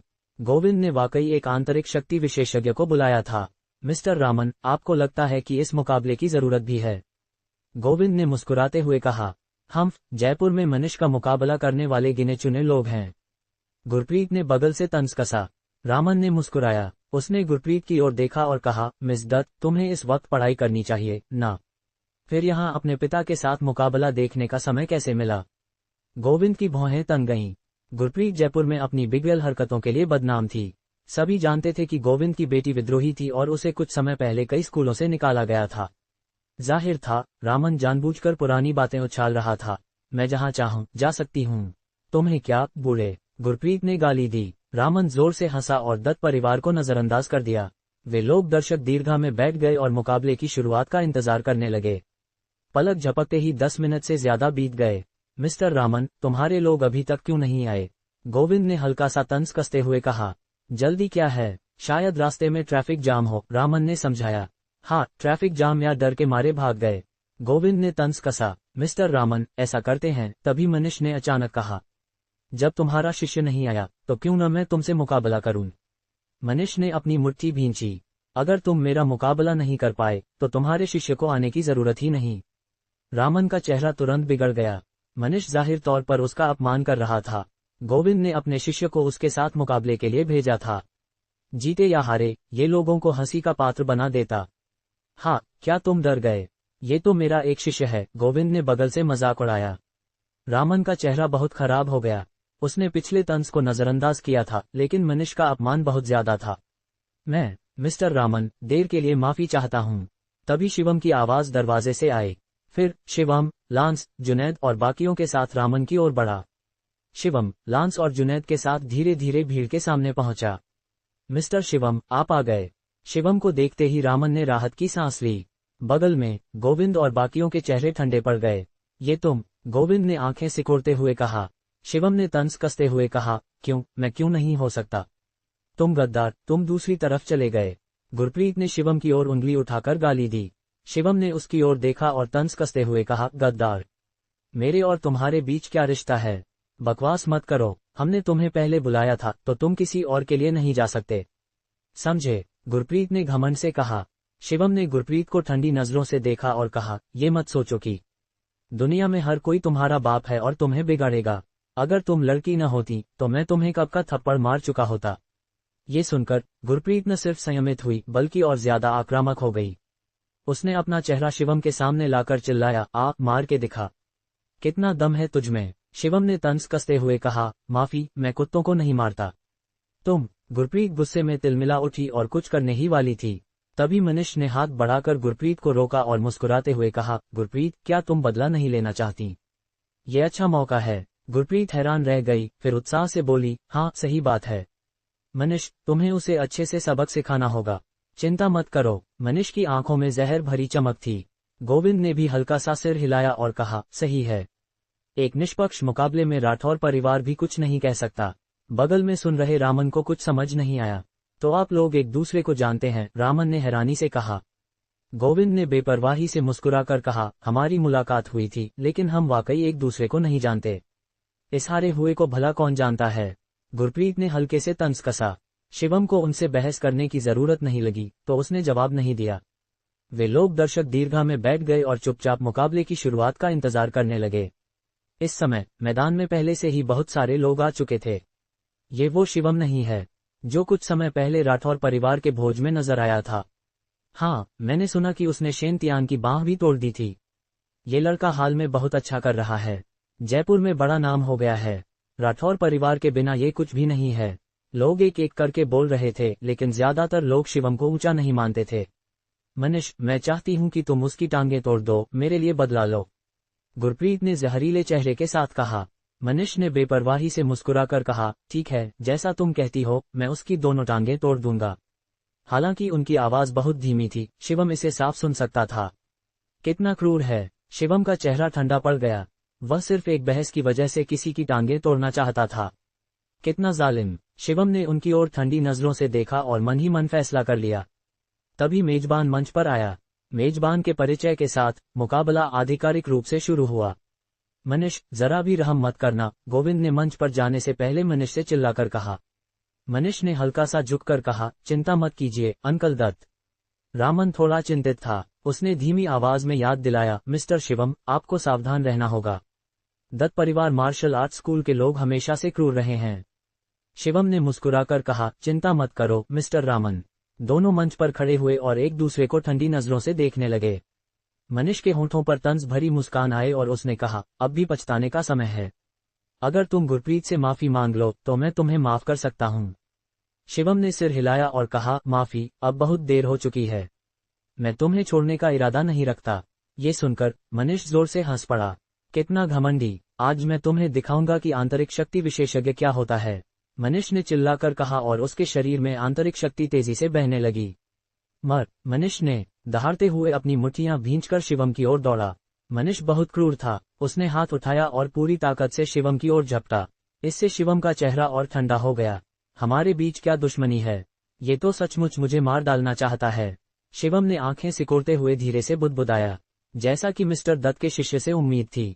कितना तेज! दत्त परिवार मार्शल आर्ट स्कूल और मजबूत हो रहा है। ये लड़का तो गया। इस समय मनीष शिवम के सामने पहुंच चुका था। शिवम एक इंच भी नहीं हिला और सिर्फ मनीष को ठंडी नजरों से देखता रहा। जैसे ही मनीष का घूंसा शिवम को छूने वाला था, शिवम ने अचानक अपना हाथ उठाया और उसकी मुट्ठी पकड़ ली। मनीष का चेहरा तुरंत बहुत खराब हो गया। मैदान में सन्नाटा छा गया। ये क्या हुआ? किसी ने धीरे से कहा। गुरप्रीत ने मंच के नीचे से चिल्लाकर कहा, मनीष, मजाक मत करो, जल्दी उसे पीटो। गुरप्रीत की चीख सुनकर मनीष मन ही मन गाली देने लगा। क्या वह मजाक कर रहा था? वह तो हिल भी नहीं पा रहा था। यह है तुम्हारी तथाकथित आंतरिक शक्ति। शिवम के चेहरे पर तंज भरी हंसी उभरी। मनीष ने दांत पीसे और गुस्से में चिल्लाया, मेरा मजाक मत उड़ाओ। ये कहकर उसने दूसरा हाथ उठाया और शिवम के सिर की ओर दबाया। इस बार शिवम ने बिल्कुल भी हलचल नहीं की और मनीष के घूंसे को अपने ऊपर पड़ने दिया। धड़ाम, एक हल्की सी आवाज आई। शिवम बिल्कुल नहीं हिला। मनीष को लगा जैसे उसका घूंसा किसी चट्टान से टकराया हो और उसे बहुत दर्द हुआ। ये कैसे संभव है? मनीष का चेहरा और खराब हो गया। इस घूंसे में उसने अपनी पूरी ताकत झोंक दी थी, फिर भी शिवम को जरा सी चोट नहीं आई। ये कैसे हो सकता है? आंतरिक शक्ति कुछ खास नहीं है, शिवम ने तंज कसते हुए कहा।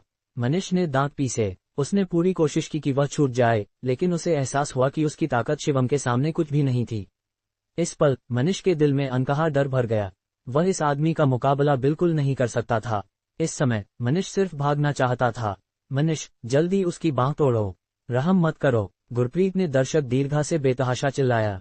ये सुनकर मनीष गुस्से से तिलमिला उठा। वह दौड़कर गुरप्रीत को थप्पड़ मारना चाहता था। तुम मेरी बांह तोड़ना चाहते हो? शिवम ने मजाकिया लहजे में कहा। मनीष के माथे से ठंडा पसीना टपक रहा था। उसने जल्दी से सिर हिलाया और कहा, नहीं, बिल्कुल नहीं, मेरा ऐसा कोई इरादा नहीं है। ऐसा है, शिवम ने तंज कसते हुए कहा। उसने अपना हाथ उठाया और मनीष की छाती पर हल्के से थपकी दी। धड़ाम, मनीष का पूरा शरीर उड़ गया। उसकी पसलियों से तेज दर्द की लहरें उठ रही थीं। उसे सांस लेना भी मुश्किल हो रहा था। मैदान पूरी तरह शांत हो गया। सब लोग इस दृश्य को हक्के बक्के देख रहे थे, जैसे उन्हें यकीन ही न हो कि ये सचमुच हो रहा है। वो हथेली बिल्कुल भी मजबूत नहीं लगी थी। ये कैसे संभव है? गोविंद की आंखें फटी की फटी रह गईं और उसका चेहरा बहुत खराब हो गया। मनीष, ये देखकर गुरप्रीत जल्दी से मंच पर दौड़ी। उसने मनीष को सहारा दिया और जोर से चिल्लाई, शिवम, तुम बहुत क्रूर हो। तुमने मेरे मनीष को इस हालत में पहुंचा दिया। तुम्हें जरा भी शर्म नहीं है? गुरप्रीत की बात सुनकर शिवम को हंसी आ गई। गुरप्रीत के सचमुच दोहरे मापदंड थे। दर्शक दीर्घा में रामन जोर से हंसा और बोला, मिस्टर गोविंद, लगता है आपका बुलाया हुआ मददगार कुछ खास नहीं है। गोविंद का चेहरा पीला पड़ गया और वह पछतावे से भरा था। अगर उसे पहले पता होता तो वह शिवम को कभी नहीं भगाता। अब न सिर्फ उसने शिवम को नाराज किया, बल्कि उसकी इज्जत भी मिट्टी में मिल गई। मिस्टर गोविंद, आपका शिष्य तो खड़ा भी नहीं हो पा रहा। मुझे लगता है अब मुकाबले की जरूरत नहीं है ना? रामन ने बेपरवाही से मुस्कुराते हुए कहा। हालांकि गोविंद को गुस्सा आ रहा था, लेकिन उसके पास कोई रास्ता नहीं था। उसने हिम्मत जुटाई, खड़ा हुआ और चिल्लाया, ये एक फर्जी मुकाबला है। रामन ने मनीष को पहले से रिश्वत दे दी थी। बस ये सुनते ही पूरा मैदान हंगामे में डूब गया। सब लोग अचानक समझ गए। कोई आश्चर्य नहीं, मुझे तो कहना ही था। शिवम भला मनीष का मुकाबला कैसे कर सकता था? किसी ने मंच के नीचे से चिल्लाया। हाँ, सही बात, और शिवम के घूंसे तो बहुत कमजोर लग रहे थे। उसने किसी को उड़ाया कैसे? कल्याण परिवार मार्शल आर्ट स्कूल वाकई बेशर्म है। तो ये बात थी, मुझे तो पहले ही शक था। मनीष भला कैसे हार सकता था? मंच पर गुरप्रीत को अचानक समझ आ गया। ये कहकर उसने मनीष को जोर का थप्पड़ मारा और बोली, मनीष, तुमने मुझे बताया भी नहीं।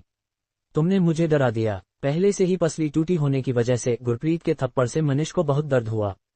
वह इस बेवकूफ को मार डालने की इच्छा रखते हुए गुरप्रीत को घूरने लगा। मनीष, तुम्हें क्या हुआ? मुझे ऐसे क्यों घूर रहे हो?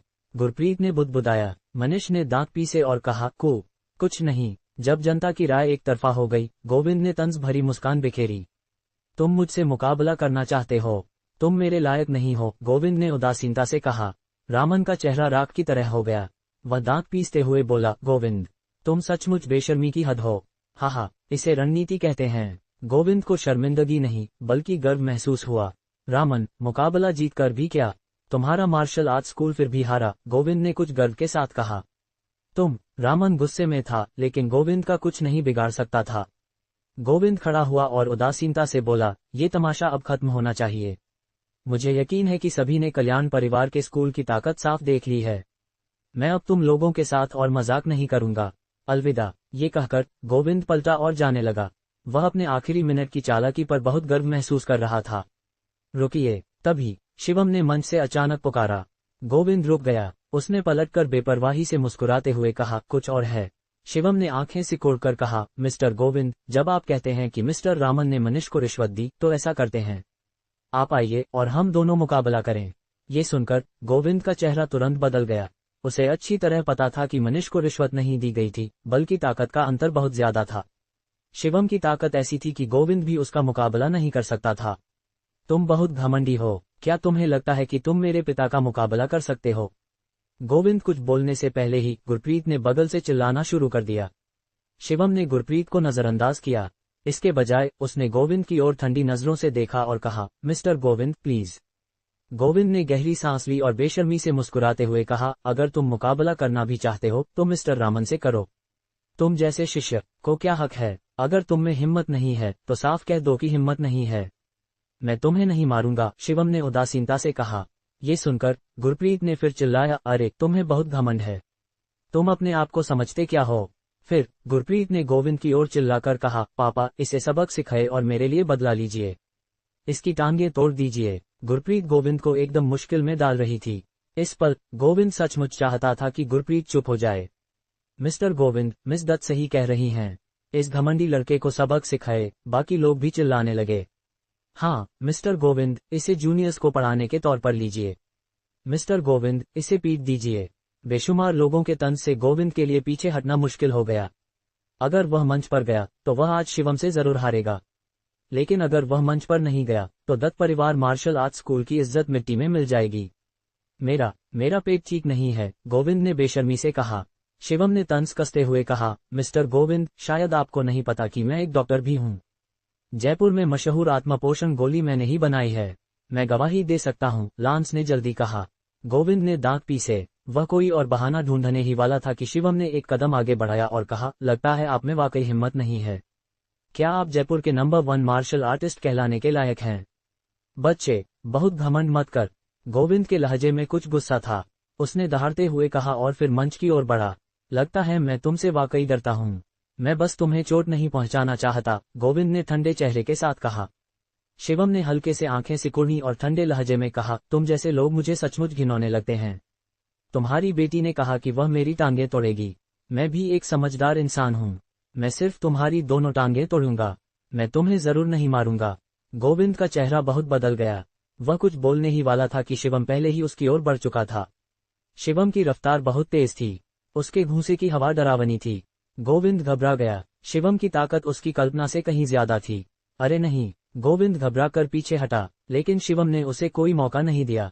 पलक झपकते ही वह गोविंद के पास पहुंचा और उसकी पिंडली पर लात मारी। एक कड़क की आवाज के साथ गोविंद की पिंडली मुड़ गई। गोविंद तेज दर्द की वजह से चीख पड़ा। शिवम यहीं नहीं रुका। उसने फिर से पैर उठाया और दूसरी पिंडली पर लात मारी। एक और कड़क की आवाज के साथ गोविंद की टांगें पीछे की ओर अजीब ढंग से मुड़ गईं। टांगों के सहारे के बिना गोविंद सीधे जमीन पर घुटनों के बल गिर पड़ा। ठीक है, मैंने तुम्हारी दोनों टांगें तोड़ दी। अब हम बराबर हैं, शिवम ने ठंडे लहजे में कहा। गोविंद दर्द से चेहरा बिगड़ा हुआ अपनी टांगों को जकड़े हुए था। उसके माथे से पसीने की बूंदें टपक रही थीं और वह बहुत तकलीफ में लग रहा था। मैदान में सन्नाटा छा गया। थोड़े समय के सन्नाटे के बाद हंगामा मच गया। ये कैसे संभव है? मिस्टर गोविंद को तो विरोध करने की ताकत भी नहीं थी। जयपुर का नंबर 1 मार्शल आर्टिस्ट ऐसे हार गया। अरे, ये शिवम नाम का नौजवान इतना शानदार है। तो मिस्टर रामन ने मनीष को रिश्वत दी ही नहीं थी।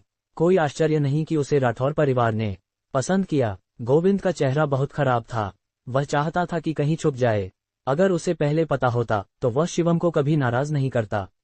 पापा पापा, आप ठीक हैं? गुरप्रीत जल्दी से गोविंद के सामने दौड़ी। उसने सिर उठाकर शिवम को घूरते हुए कहा, तुम बहुत क्रूर हो। उसने ये सब खुद बुलाया, शिवम ने ठंडे लहजे में कहा। तुम, उसकी बेटी को भी कुछ जिम्मेदारी लेनी होगी। ये कहकर शिवम ने सिर घुमाया और मंच से उतर गया। एम्बुलेंस बुलाओ। गोविंद ने अपनी सारी ताकत लगाकर ये शब्द बोले। हाँ हाँ, एम्बुलेंस बुलाओ। गुरप्रीत ने घबराते हुए फोन निकाला। इसी बीच शिवम रामन और बाकियों के साथ स्टेडियम से निकल चुका था। वापसी की गाड़ी में मिस्टर रामन ने हाथ जोड़कर कहा, मिस्टर शिवम, आपकी मदद के लिए शुक्रिया। मैं आपका एहसान जरूर चुकाऊंगा। ये कहकर रामन ने अपने बगल में बैठे शिष्य की ओर देखा और कहा, आज से कल्याण परिवार मार्शल आर्ट्स स्कूल अपने मुनाफे का 10% हिस्सा मिस्टर शिवम को देगा। रामन की बात सुनकर शिवम बहुत हैरान हुआ। उसने हाथ हिलाकर कहा, मिस्टर रामन, इसकी जरूरत नहीं। आपने मुझे पहले ही एक जड़ी बूटी दी है। नहीं, वो जड़ी बूटी तो सिर्फ आपकी मदद के लिए थी, रामन ने कुछ जिद के साथ कहा। मिस्टर शिवम, आपने आज जो किया उससे कल्याण परिवार मार्शल आर्ट्स स्कूल का मुनाफा बहुत बढ़ेगा। आप 10% मुनाफे के हकदार हैं, रामन ने ईमानदारी से कहा। ये देखकर शिवम ने मना नहीं किया। वे ड्रैगन पैराडाइज लौट आए। मिस्टर शिवम, अगर आज रात आपके पास समय हो तो मैं आपको खाने पर ले जाना चाहता हूँ, रामन ने कहा। शिवम जैसे ही हाँ कहने वाला था तभी उसका फोन बजा। उसने फोन उठाया और देखा कि कॉल मोनिका से थी। शिवम जल्दी से एक तरफ गया और फोन उठाया। मिस यान, शिवम के लहजे में हल्की सी नर्म मस्ती थी। डॉक्टर शिवम, तुम क्या कर रहे हो? मोनिका ने मजाकिया लहजे में पूछा। शिवम ने मुस्कुराकर कहा, कुछ नहीं, बस घर पर आराम कर रहा हूँ। तो आज रात मेरे साथ एक डांस पार्टी में चलो। मुझे एक साथी चाहिए, मोनिका ने कहा। शिवम कई दिनों से मोनिका से नहीं मिला था और उसे उसकी बहुत याद आ रही थी। इसलिए शिवम ने बिना सोचे हाँ कह दिया। फोन रखने के बाद शिवम पलटा और रामन के पास वापस आया। मिस्टर रामन, मुझे डर है कि आज रात मेरे पास समय नहीं है, शिवम ने मुस्कुराकर कहा। मिस्टर शिवम, क्या आपके पास कोई और प्लान है? रामन ने टटोलते हुए पूछा। शिवम कुछ बोलने से पहले ही बगल में खड़े जुनैद ने मजाक में कहा, उसके इतने खुश चेहरे को देखकर लगता है कि उसकी मुलाकात मिस यान से है। भाग यहाँ से। शिवम ने जुनैद की पीठ पर लात मारी। रामन को भी अचानक समझ आ गया। उसने हाथ जोड़कर कहा, तो मैं आपको परेशान नहीं करूंगा मिस्टर शिवम। शिवम को उस दावत की कोई परवाह नहीं थी, वह बस मोनिका से मिलना चाहता था। रात में जिंगदू में तस्वीरें लेने वाली एक बेंटले दरवाजे पर रुकी।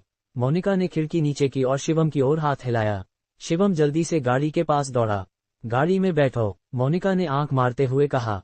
शिवम गाड़ी में बैठा और मोनिका के बगल में बैठ गया।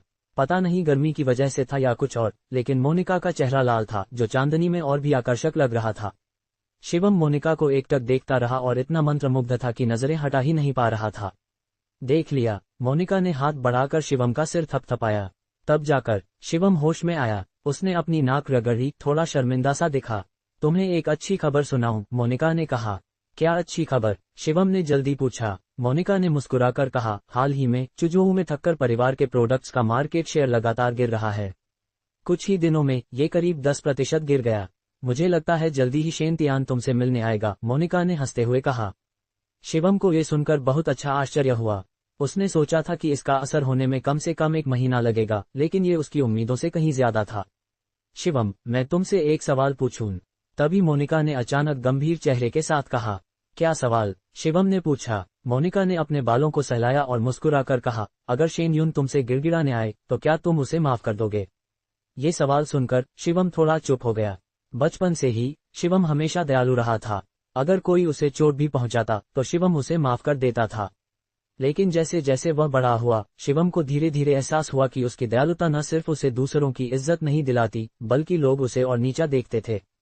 काफी देर सोचने के बाद शिवम ने सिर हिलाया और कहा, नहीं, मैं उस पर दया नहीं करूंगा और न ही उसे छोड़ूंगा। मोनिका ने हल्का सा सिर हिलाया और मुस्कुराए। हालांकि उसने कुछ नहीं कहा, लेकिन साफ था कि मोनिका इस जवाब से बहुत संतुष्ट थी।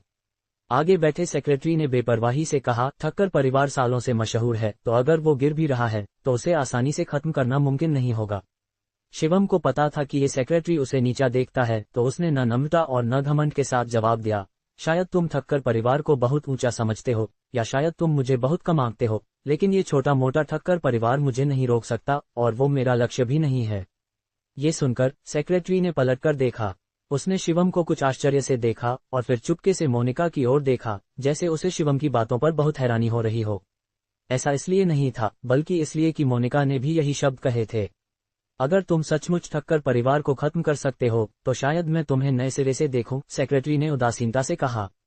शिवम ने सिर हिलाया और कहा, मुझे तुम्हारी नई नजरों की जरूरत नहीं, क्योंकि मुझे तुम्हारी राय की जरा भी परवाह नहीं। तुम, सेक्रेटरी इस ताने से तुरंत निरुत्तर हो गया। बगल में बैठी मोनिका चुपके से हंस पड़ी। ... गाड़ी एक होटल पर पहुंची और पार्टी होटल की छत पर आयोजित थी।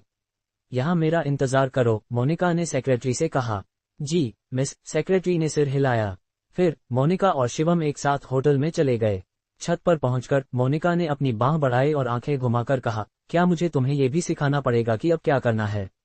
शिवम ठिठक गया, फिर जल्दी से हाथ बढ़ाकर मोनिका की बांह पकड़ ली। मैंने पहले कभी ऐसी जगह पर हिस्सा नहीं लिया, शिवम ने कुछ शर्मिंदगी के साथ कहा। कोई बात नहीं, आगे ऐसे मौके और आएंगे, मोनिका ने मुस्कुराकर कहा। तभी 2 और लोग भोज में आए। मिस्टर गोविंद अभी भी अस्पताल में हैं। मुझे भी अच्छा नहीं लग रहा, फिर भी मुझे इस भोज में क्यों आना पड़ा? मनीष ने कुछ लाचारी के साथ कहा। उसकी पसलियों में दर्द हो रहा था, लेकिन उसे सहना पड़ रहा था। ये पूरी तरह यातना थी। उफ, अगर मैं अस्पताल में रहूं तो भी मैं ज्यादा मदद नहीं कर सकती। वैसे भी मैंने पहले कभी ऐसी कॉकटेल पार्टी में हिस्सा नहीं लिया, गुरप्रीत ने नखरे दिखाते हुए कहा। मनीष ने भौहें चढ़ाईं, उसे गुरप्रीत से तेजी से चिढ़ होने लगी थी। जल्दी ही दोनों छत पर पहुंच गए। निमंत्रण दिखाने के बाद दोनों सीधे कॉकटेल पार्टी के मैदान में चले गए। वाह, ये जगह कितनी शानदार है! कॉकटेल पार्टी में घुसते ही गुरप्रीत ने उत्साह से चिल्लाया। मनीष ने भी कुछ गर्व के साथ कहा, हालांकि मैं जयपुर से नहीं हूं, लेकिन मेरे जयपुर में बहुत दोस्त हैं। ये होटल जयपुर की सबसे ऊंची इमारत है। यहाँ खड़े होकर तुम जयपुर का आधा हिस्सा देख सकते हो, मनीष ने गर्व से कहा। गुरप्रीत ने जल्दी से सिर हिलाया और कहा, यहाँ खड़े होने से मुझे बहुत ऊंचा महसूस हो रहा है। मनीष ने हंसकर कहा, मैं तुम्हें बाद में अपने दोस्त से मिलवाऊंगा, वह जयपुर में बहुत बड़ा शख्स है। ये कहते ही मनीष ने अचानक भौहें चढ़ाईं और थोड़ी दूरी पर शिवम को देख लिया। वह यहाँ क्यों है? मनीष ने भौहें चढ़ाकर पूछा। शिवम की ताकत देखने के बाद से मनीष उससे बहुत डरने लगा था। इस कॉकटेल पार्टी में उससे मिलना निश्चित रूप से अच्छी बात नहीं थी। मुझे उम्मीद है कि गुरप्रीत उसे न देखे, मनीष ने मन ही मन सोचा। वह अच्छी तरह जानता था कि अगर गुरप्रीत ने उसे देख लिया तो वह जरूर जाकर उसे उकसाएगी। और मनीष ये भी देख सकता था कि शिवम औरतों पर हाथ नहीं उठाता। ऐसे में वह अपना गुस्सा उस पर उतार सकता था। हो, वो हरामी यहाँ है! तभी गुरप्रीत ने अचानक चिल्लाया। मनीष का चेहरा तुरंत काला पड़ गया। जिस बात का उसे डर था वही हो गई। मनीष, देखो, वो हरामी है। चलो, मैं जाकर उसे गाली दूंगी ताकि मेरा गुस्सा निकल जाए, गुरप्रीत ने गुस्से में कहा। मनीष ने खांसा और कहा, छोड़ो ना, इस कॉकटेल पार्टी में हंगामा करना ठीक नहीं। कोई बात नहीं, अगर शिवम यहाँ हिंसा करने की हिम्मत करता है तो होटल का मालिक उसे जरूर नहीं छोड़ेगा, गुरप्रीत ने घमंड से कहा। हालांकि ऐसा था, लेकिन मनीष को अभी भी डर लग रहा था। पिछली बार की लड़ाई का अनुभव उसे पूरी तरह डरा चुका था। मनीष, क्या तुम डर गए? गुरप्रीत ने आंखें घुमाईं। ये सुनकर मनीष ने तुरंत हिम्मत जुटाई और कहा, डर? मैं उससे क्यों डरूं? मैं तो उससे हिसाब चुकता करने वाला हूं। चलो, ये कहकर दोनों शिवम की ओर बढ़े। रास्ते में मनीष मन ही मन प्रार्थना करता रहा, मुझे उम्मीद है कि शिवम यहाँ हाथ नहीं उठाएगा, वरना मुझे सचमुच अस्पताल जाना पड़ेगा। जल्दी ही दोनों शिवम के पीछे पहुंच गए। तुम हरामी, तुम सचमुच यहाँ आए, गुरप्रीत ने पीछे से चिल्लाया। उनकी चीख सुनकर शिवम और मोनिका ने एक साथ सिर घुमाया। उन दोनों को सामने देखकर शिवम ने भौहें चढ़ाईं और कहा, मनीष, मैंने तुम पर दया दिखाई थी, लेकिन तुम फिर भी मुसीबत ढूंढने आए। मनीष ने मुंह खोला, लेकिन पल भर के लिए कुछ बोल नहीं पाया। बकवास मत करो, गुरप्रीत ने जोर से चिल्लाया। तुम्हें इस तरह की शानदार कॉकटेल पार्टी में आने का क्या हक है? तुमने मेरे पिता को चोट पहुंचाई, क्या तुम्हें लगता है कि तुम बच जाओगे? गुरप्रीत ने तंज कसते हुए कहा। हरामी, तुम्हें अभी यहाँ से गायब हो जाना चाहिए, वरना मैं तुम्हें मार डालूंगी, गुरप्रीत ने उद्दंडता से चिल्लाया। शिवम ने हल्का सा भौहें चढ़ाईं। वह कुछ बोलने ही वाला था कि बगल में खड़ी मोनिका ने अचानक कहा, तुम किसे हरामी कह रही हो? मोनिका का चेहरा थोड़ा ठंडा था और उनकी दमदार मौजूदगी ने तुरंत गुरप्रीत को डरा दिया। गुरप्रीत, जो हमेशा बेखौफ रहती थी, इस पल में कुछ बोल नहीं पाए। इसका तुमसे क्या मतलब? गुरप्रीत ने हिम्मत जुटाकर कहा। मोनिका ने ठंडे लहजे में गुरप्रीत को देखकर कहा, तुमने कहा वो कमीना है। हाँ, वो कमीना ही है, गुरप्रीत ने तंज कसते हुए कहा। लेकिन जैसे ही गुरप्रीत ने ये बात कही, उनके चेहरे पर एक साफ थप्पड़ का निशान उभर आया। मोनिका ने हाथ उठाकर गुरप्रीत के चेहरे पर थप्पड़ मारा। गुरप्रीत ने अपना चेहरा पकड़ा और एक पल के लिए स्तब्ध रह गई। उनकी पूरी जिंदगी में किसी ने उन्हें कभी नहीं मारा था। तुमने मुझे मारने की हिम्मत की, गुरप्रीत ने आंखें चौड़ी करके हैरानी से चिल्लाकर कहा। मोनिका ने बर्फीले लहजे में कहा, अगर तुमने फिर से बकवास की तो मैं तुम्हारा मुंह फाड़ दूंगी और तुम्हें हमेशा के लिए चुप कर दूंगी। मैं तुम्हें पीट पीट कर नीला कर दूंगी। गुरप्रीत ने मोनिका की ओर झपट्टा मारा। बदकिस्मती से गुरप्रीत ने जैसे ही हाथ उठाया, मोनिका ने उन्हें एक और थप्पड़ जड़ दिया। लगातार 2 थप्पड़ों ने गुरप्रीत को हक्का बक्का कर दिया और उनकी आंखों में आंसू छलक आए। तुम मर गई, मैं तुम्हें छोड़ूंगी नहीं, गुरप्रीत ने दांत पीसते हुए कहा। फिर गुरप्रीत ने मनीष को देखा और गुस्से में बोली, मनीष, जल्दी अपने दोस्तों को बुलाओ और इनको यहाँ से भगाओ। मनीष ने खांसते हुए हिम्मत जुटाई और आगे बढ़ा। तुम लोग मारपीट कैसे कर सकते हो? यहाँ का मालिक मेरा दोस्त है। मनीष ने अपनी घमंडी हवा बनाए रखने की कोशिश की। इसी पल शिवम ने एक कदम आगे बढ़ाया और मुस्कुराते हुए कहा, मिस राठौर, इस शख्स को मुझे सौंप दो। मोनिका ने मना नहीं किया और सहमति में सिर हिलाया, लेकिन इस संबोधन से मनीष डर गया। मिस राठौर, जयपुर में राठौर सरनेम वाले लोग ज्यादा नहीं थे। उनकी दमदार मौजूदगी और शिवम के साथ खड़े होने की बात को जोड़कर क्या वो मुंबई की मोनिका राठौर हो सकती थी? ये सोचते ही मनीष का चेहरा तुरंत बदल गया। वो तुरंत अपनी मुद्रा बदलकर मुस्कुराते हुए बोला, अरे ये सब तो गलतफहमी है शिवम, ये गुरप्रीत की गलती है। मैं उसे अच्छे से सबक सिखाऊंगा। इससे शिवम, जो अभी कुछ करने वाला था, एक पल के लिए ठिठक गया। मनीष, जो अभी कुछ देर पहले इतना घमंडी था, अचानक इतना बदल कैसे गया? मनीष, तुम क्या बोल रहे हो? गुरप्रीत ने गुस्से में कहा। मनीष ने गुरप्रीत को खींचा और माफी मांगते हुए कहा, सॉरी, हम अभी चले जाते हैं। ये कहकर मनीष ने गुरप्रीत को एक तरफ खींच लिया। काफी दूर जाने के बाद गुरप्रीत ने गुस्से में कहा, ये क्या था? उस औरत ने मुझे 2 थप्पड़ मारे और तुम उनसे माफी मांग रहे हो। मनीष ने अपने गुस्से को दबाते हुए कहा, तुम्हें पता है वो औरत कौन है? अगर तुमने उसे और उकसाया तो तुम्हारा पूरा परिवार खत्म हो जाएगा। मुझे परवाह नहीं कि वो कौन है। उसने मुझे मारा, उसे इसकी कीमत चुकानी होगी, गुरप्रीत ने कुछ जहर के साथ कहा। मनीष ने बेसब्री से हाथ हिलाया और बोला, अगर तुम अपनी कब्र खुद खोदना चाहती हो तो खोदो, मुझे इसमें मत घसीटो। ये कहकर मनीष एक तरफ चला गया। ... बैंक्वेट हॉल में मोनिका और शिवम बैठ गए। क्या तुम मेरे साथ डांस करना चाहोगे? मोनिका ने मुस्कुराते हुए पूछा। शिवम ने जल्दी से सिर हिलाया और कहा, नहीं, मुझे डांस करना नहीं आता और मुझे ये पसंद भी नहीं। मोनिका ने जोर नहीं दिया और मुस्कुराते हुए कहा, ठीक है, फिर मैं तुम्हें बाद में अपने एक दोस्त से मिलवाऊंगी। 10 मिनट से ज्यादा समय बाद एक सूट बूट में मध्यम आयु का आदमी जल्दी से वहां आया। मिस राठौर, मुझे सचमुच माफी मांगनी है, घर पर कुछ काम की वजह से देर हो गई, वह आदमी पसीना पोंछते हुए बोला।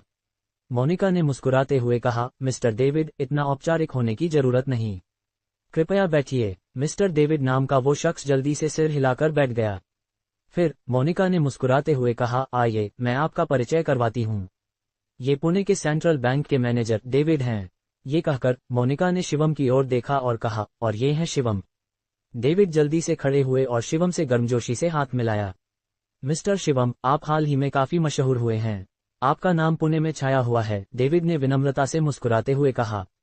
शिवम को पता था कि डेविड सिर्फ औपचारिकता निभा रहे हैं, इसलिए उन्होंने जल्दी से कहा, धन्यवाद मिस्टर डेविड। मिस्टर डेविड, आपकी पत्नी ठीक है? इस समय मोनिका ने अचानक पूछा। डेविड ने आह भरी और कहा, स्थिति बहुत अच्छी नहीं है, मैंने अभी विदेश से एक मशहूर डॉक्टर को बुलाया है और इसी काम की वजह से मुझे देर हुई। मोनिका ने मुस्कुराते हुए शिवम की ओर देखा और कहा, संयोग से मिस्टर शिवम भी एक आयुर्वेदिक डॉक्टर हैं, शायद वो आपकी मदद कर सकते हैं।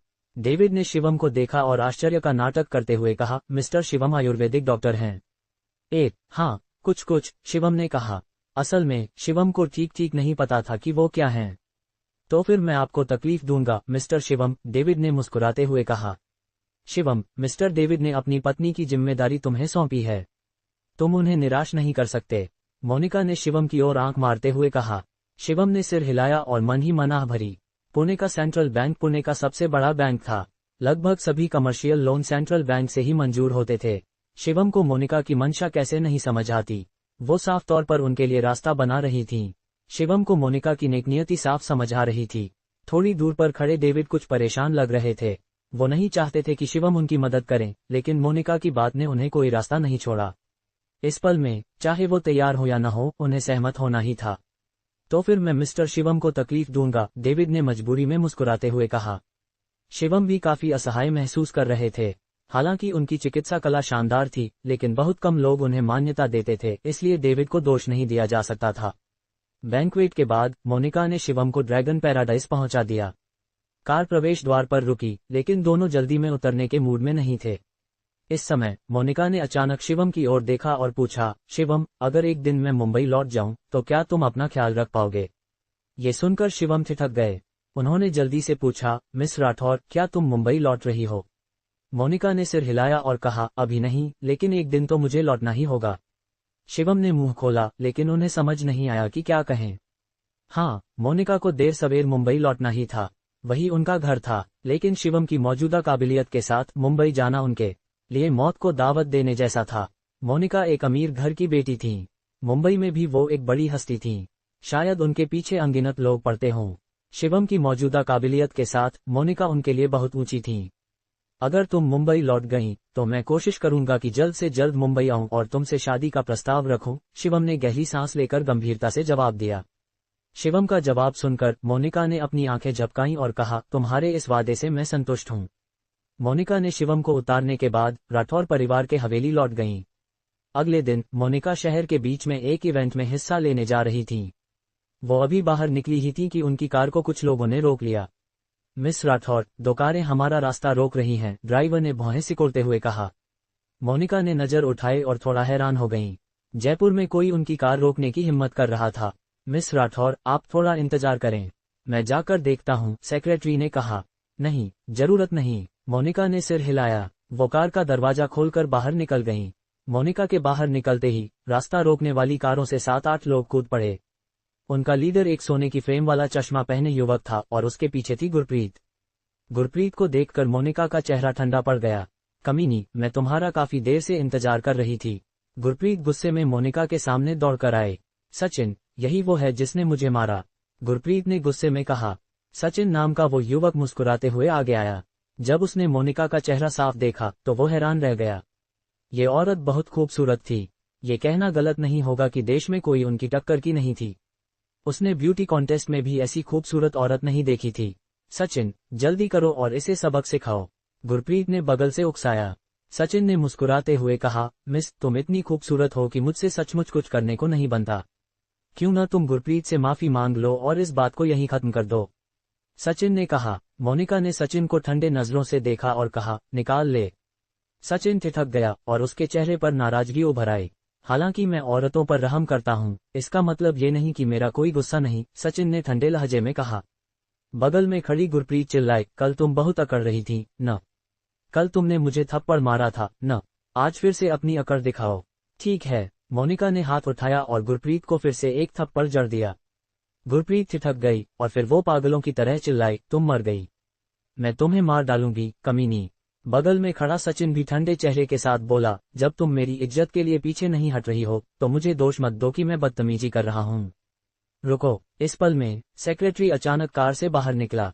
वो सचिन के पास गया और मुस्कुराते हुए बोला, क्या मैं पूछ सकता हूं कि आपका नाम सचिन है? सचिन ठिठक गया और भौहें सिकोड़ते हुए बोला, तुम मुझे जानते हो? सेक्रेटरी ने आगे कहा, डिप्टी मेयर तुषार के बेटे। ये सुनकर सचिन ने तुरंत कुछ गर्व के साथ कहा, हाँ बिल्कुल। जब तुम जानते हो कि मैं कौन हूं तो जल्दी से अपनी गलती मान लो। सेक्रेटरी ने अपने चश्मे को ठीक किया और तंज कसते हुए बोला, तुम्हारे पिता भी ऐसा कहने की हिम्मत नहीं करेंगे। तुम ब्लफ कर रहे हो। तुम अपने आप को क्या समझते हो? सचिन को हंसी आ गई। अगर तुम्हारे पिता को अपनी नौकरी बचानी है तो बेहतर होगा कि वो खुद यहाँ आकर माफी मांगे, मोनिका ने ठंडे लहजे में कहा। मेरे पिता को माफी मांगने के लिए बुलाना? तुम बहुत बढ़ चढ़कर बोल रही हो, सचिन ने गुस्से में कहा। जयपुर में कोई इतना बड़ा दावा करने की हिम्मत नहीं करता। ये देखकर सेक्रेटरी ने बात करना बंद कर दिया। उसने अपना फोन निकाला और एक नंबर डायल किया। कॉल कनेक्ट होने पर डिप्टी मेयर तुषार ने विनम्रता से कहा, मिस राठौर अभी तक क्यों नहीं आई? हम उनका काफी देर से इंतजार कर रहे हैं। सेक्रेटरी ने तंज कसते हुए कहा, मिस्टर तुषार, मुझे डर है कि मिस राठौर आज नहीं आ पाएंगी। आपके बेटे ने रास्ता रोक लिया और मिस राठौर को धमकी दी कि वो उन्हें पीटेगा।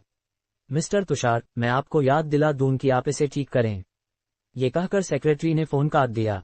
तुम बहुत बन रहे हो, सचिन डरा नहीं। सचमुच तुम अपने आप को कोई बड़ा शख्स समझती हो। सचिन ने तंज कसा। बगल में खड़ी गुरप्रीत चिल्लाई, हाँ बिल्कुल। क्या मिस राठौर, क्या तुम्हें लगता है कि तुम मुंबई से हो तो हम डर जाएंगे? हाँ, तुम क्या समझ? सचिन अपनी बात पूरी करने से पहले रुक गया। तुमने कहा वो कौन है? सचिन ने गुरप्रीत का हाथ पकड़कर घबराते हुए पूछा। मुंबई की मिस राठौर, इसमें क्या? गुरप्रीत ने कुछ हैरानी से कहा। ये सुनकर सचिन और घबरा गया और उसे पछतावा होने लगा। उसने दांत पीसे और गुरप्रीत को थप्पड़ मार दिया। तुमने मुझे फंसा दिया, सचिन ने गुस्से में चिल्लाकर कहा। ये कहकर सचिन ने जल्दी से मोनिका की ओर देखा और कांपती आवाज में कहा, मिस राठौर, मुझे नहीं पता था कि ये आप हैं। मुझे माफ करें कि मैंने आपका अपमान किया। मोनिका ने गुरप्रीत को ठंडी नजरों से देखा और कुछ नहीं कहा। चलो घर चलते हैं। फिर मोनिका सीधे कार में वापस चली गईं। सचिन घबरा रहा था। जयपुर शहर ने मिस राठौर को इस मीटिंग में बुलाने के लिए बहुत सारी ताकत और संसाधन लगाए थे, लेकिन अब उसकी वजह से मीटिंग रद्द हो गई। मैं मर गया। सचिन का चेहरा बहुत खराब था। इस पल में सचिन का फोन बजा। उसने फोन उठाया और देखा कि उसके पिता का कॉल था। सचिन ने कांपती आवाज और होठों के साथ फोन उठाया। पापा, क्या हुआ? तुम अपनी कब्र खुद खोद रहे हो। जल्दी यहाँ वापस आओ। डिप्टी मेयर तुषार ने दूसरी तरफ गालियां दी। फोन काटने के बाद सचिन को बहुत पछतावा हुआ। सचिन, क्या हो रहा है? क्या तुम्हारे पिता डिप्टी मेयर नहीं हैं? गुरप्रीत ने धीरे से कहा।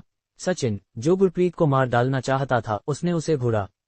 इस औरत को सबक सिखाओ और उसे दत्त परिवार के पास वापस फेंक दो, सचिन ने ठंडे चेहरे के साथ कहा। हाँ सचिन। कुछ लोग तुरंत आगे आए और गुरप्रीत को कार में खींच ले गए। ...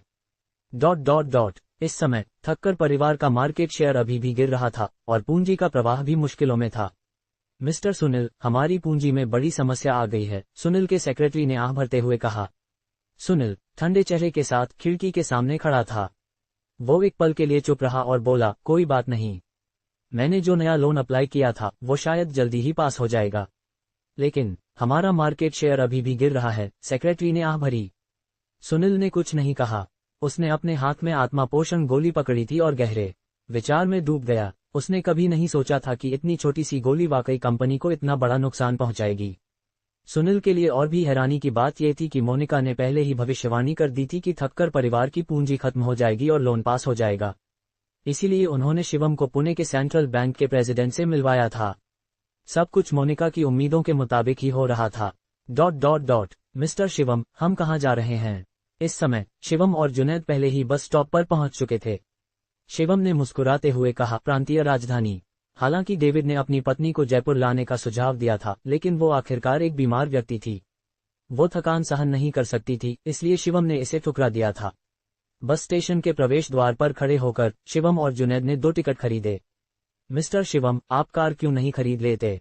बस लेना तो थोड़ा कमतर है, जुनैद ने इंतजार कक्ष में बैठे हुए धीरे से बड़बड़ाया। शिवम ने आंखें घुमाई और कहा, मैं तो एक आम आदमी हूँ, बस लेने में क्या कमतर है? मेरा वो मतलब नहीं था, जुनैद ने समझाया। मुख्य बात यह है कि आपके पास अब पैसे की कमी नहीं है। फिर क्यों? जुनैद ने अपनी बात पूरी नहीं की, लेकिन उसका मतलब साफ था।